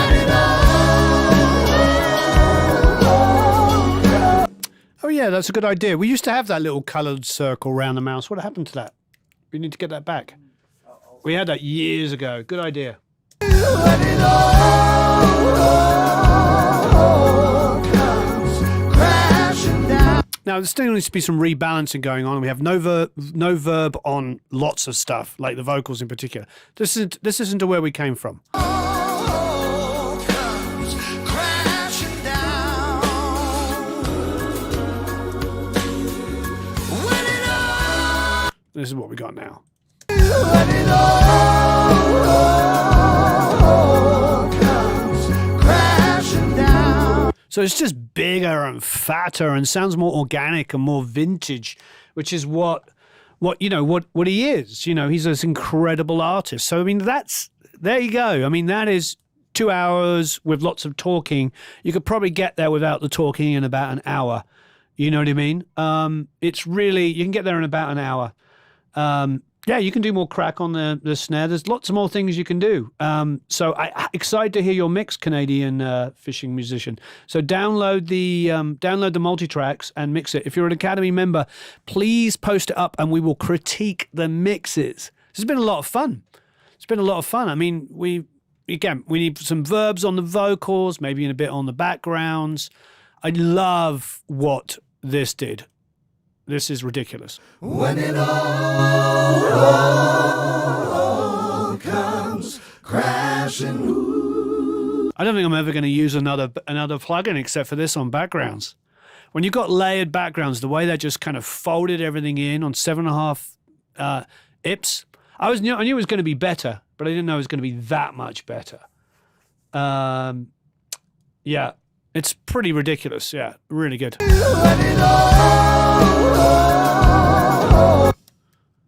Of course you're allowed to download and mix it. And I'm excited to hear it. It's so... where are the Multitracks? Download the Multitracks for Through It All. There you are. Click underneath, everybody. Download the Multitracks. Just do one last giveaway. One last giveaway. What do we want to know?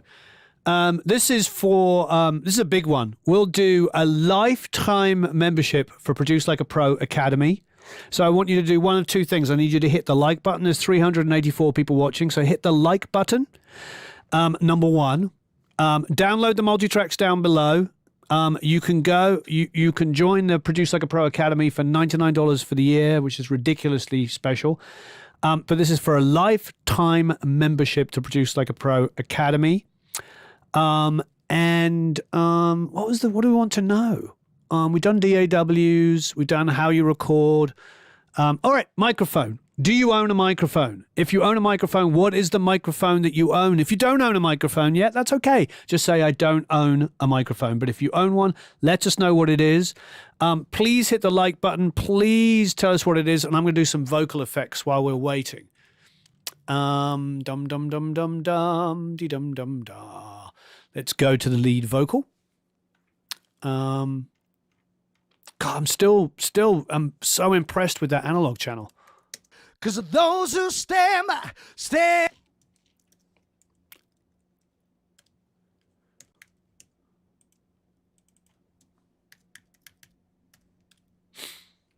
So what answers are we getting? So while I'm setting this up, what microphone do you use? Please hit the like button as well. That would be absolutely amazing. This is a chance to win a lifetime membership. There's quite a few vocal effects I normally do, so we're just going to start with a generic reverb, I'm thinking. And I'm also... let's think, what should we do? Do I want to do Clear Mountains Domain? I told you I just wanted...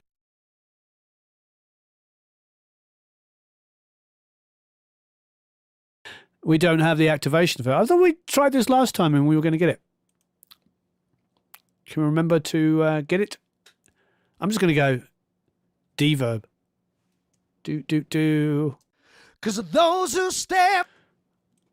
Oh, Dear VR. I don't even remember this. Plugin Alliance. Ooh, we're doing something new. I don't remember this. All right, we're doing a Plugin Alliance one, everybody. 'Cause of those who stand. Stand back. Let's see what it can do. 'Cause of those who stand by me. It's a 3D audio reality engine. 'Cause of those who stand by. And it's really phasing at the moment. I'm not sure why. Recording hall. Church. Try this. 'Cause of those who stand by me when it all comes crashing down. 'Cause of those who stand by me when it all... Is it the binaural thing that's doing it? Speakers. Okay, I'm not quite sure what it is. I don't want to... I'm sure it's an absolutely amazing plugin, but not working at the moment for what we need, but that's cool. 'Cause of those who stand by me when it all... Sometimes just the old favorites work. 'cause of those who stand by, stand by, stand by, stand by me. When it all comes crashing down, when it all comes pouring down, when it all comes crashing down. That ride is so centered on the overheads.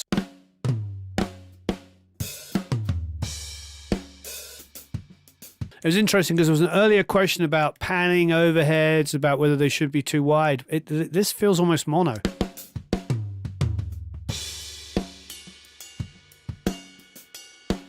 I mean, it's there on the left, but only slightly.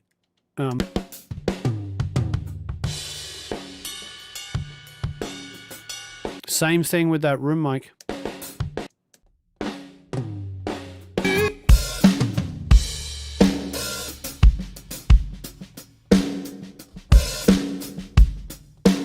We're gonna on the. I'm really digging this E channel. I think we did some really good shaping.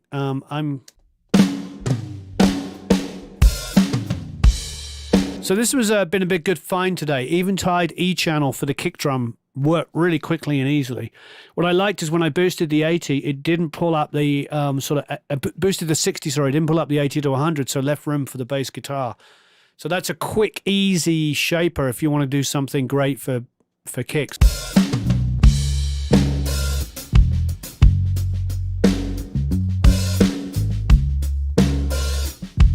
Don't forget to hit the like button. Pro Mix Academy has a massive sale on. There is a link for that. You can also enter to win lifetime Academy memberships and the Pro Mix Academy Everything Bundle underneath this video. You can also get tons and tons of multi-tracks and learning materials inside of the Produce Like a Pro Academy for a whopping only $99 at the moment. Great.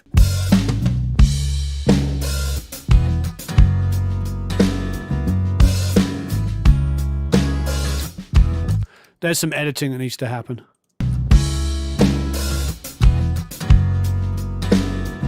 Yeah.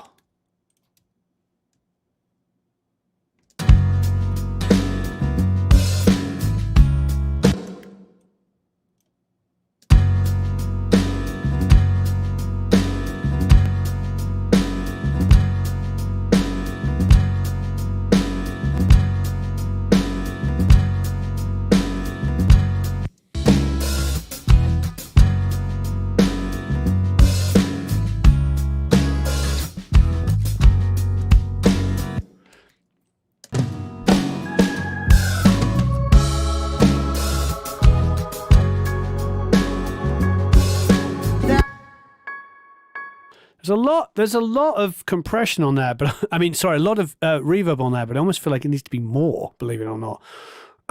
Let's go and grab, we're almost done. Well, we're not done, but we're almost done for what I would do without taking a break and then coming back to it with fresh ears and do tweaks. This is like the 75% of the way there mix. We've done a lot of big things, but we would come back and do more detailed later. So let's get an R comp.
Have I tried that Drama Tube version? No, I wouldn't. I'd love to.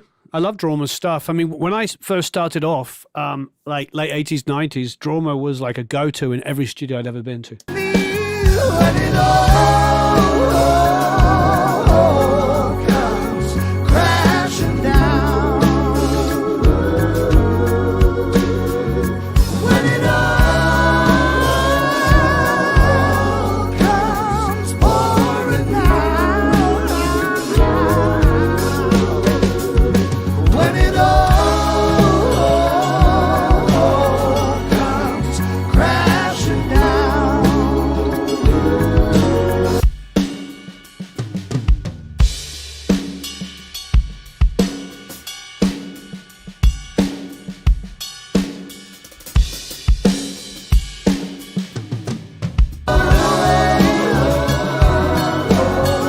Oh, who bought us lunch? Sven. Hey, Sven. Thank you for lunch. Also, we have a super chat question. A super chat question. What was the super chat question? This is from Sky Donut, and it's a phasing question. Do Yep. you align everything to the snare as a roll when miking drums? I do usually, yeah. I usually take the latest kick mic and make sure everything's in phase with that. I don't worry about how that affects the overheads because I usually wipe out the low lows on the overhead, so not a problem, which I haven't really done much of here. Usually I take off low lows off of the overheads, dip 350 pretty dramatically so the toms don't sound like cardboard boxes because overheads can really affect that. So overheads tend to be a little bit more of the air, of the brightness of the snare, and just kind of paint an ambient, not an ambient, but like an accented version of the kit. I do the same thing with room mics. I don't like low end build up in room mics. I think it's pretty horrific. It's been amazing. Thank you everyone that's joined in here. This has been really, really good. Yeah. So long, farewell. We haven't. Is it frozen again? No. Oh. Everything looks good. I've got I'm watching this like everybody else. Watching me delayed. Thank you, everyone. This has been absolutely amazing. So don't forget, check out the Produce Like a Pro Academy. There are a good 100 or so people here that are Academy members.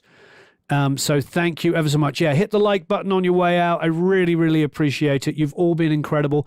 You can download these multi-tracks for free. You can join the Produce Like a Pro Academy at only $99 a moment. You can also get a ton of Pro Mix Academy courses for really, really cheap. And there's an everything bundle at the moment, which is insane, where you can get like $5,000 worth of stuff at 10% of the price.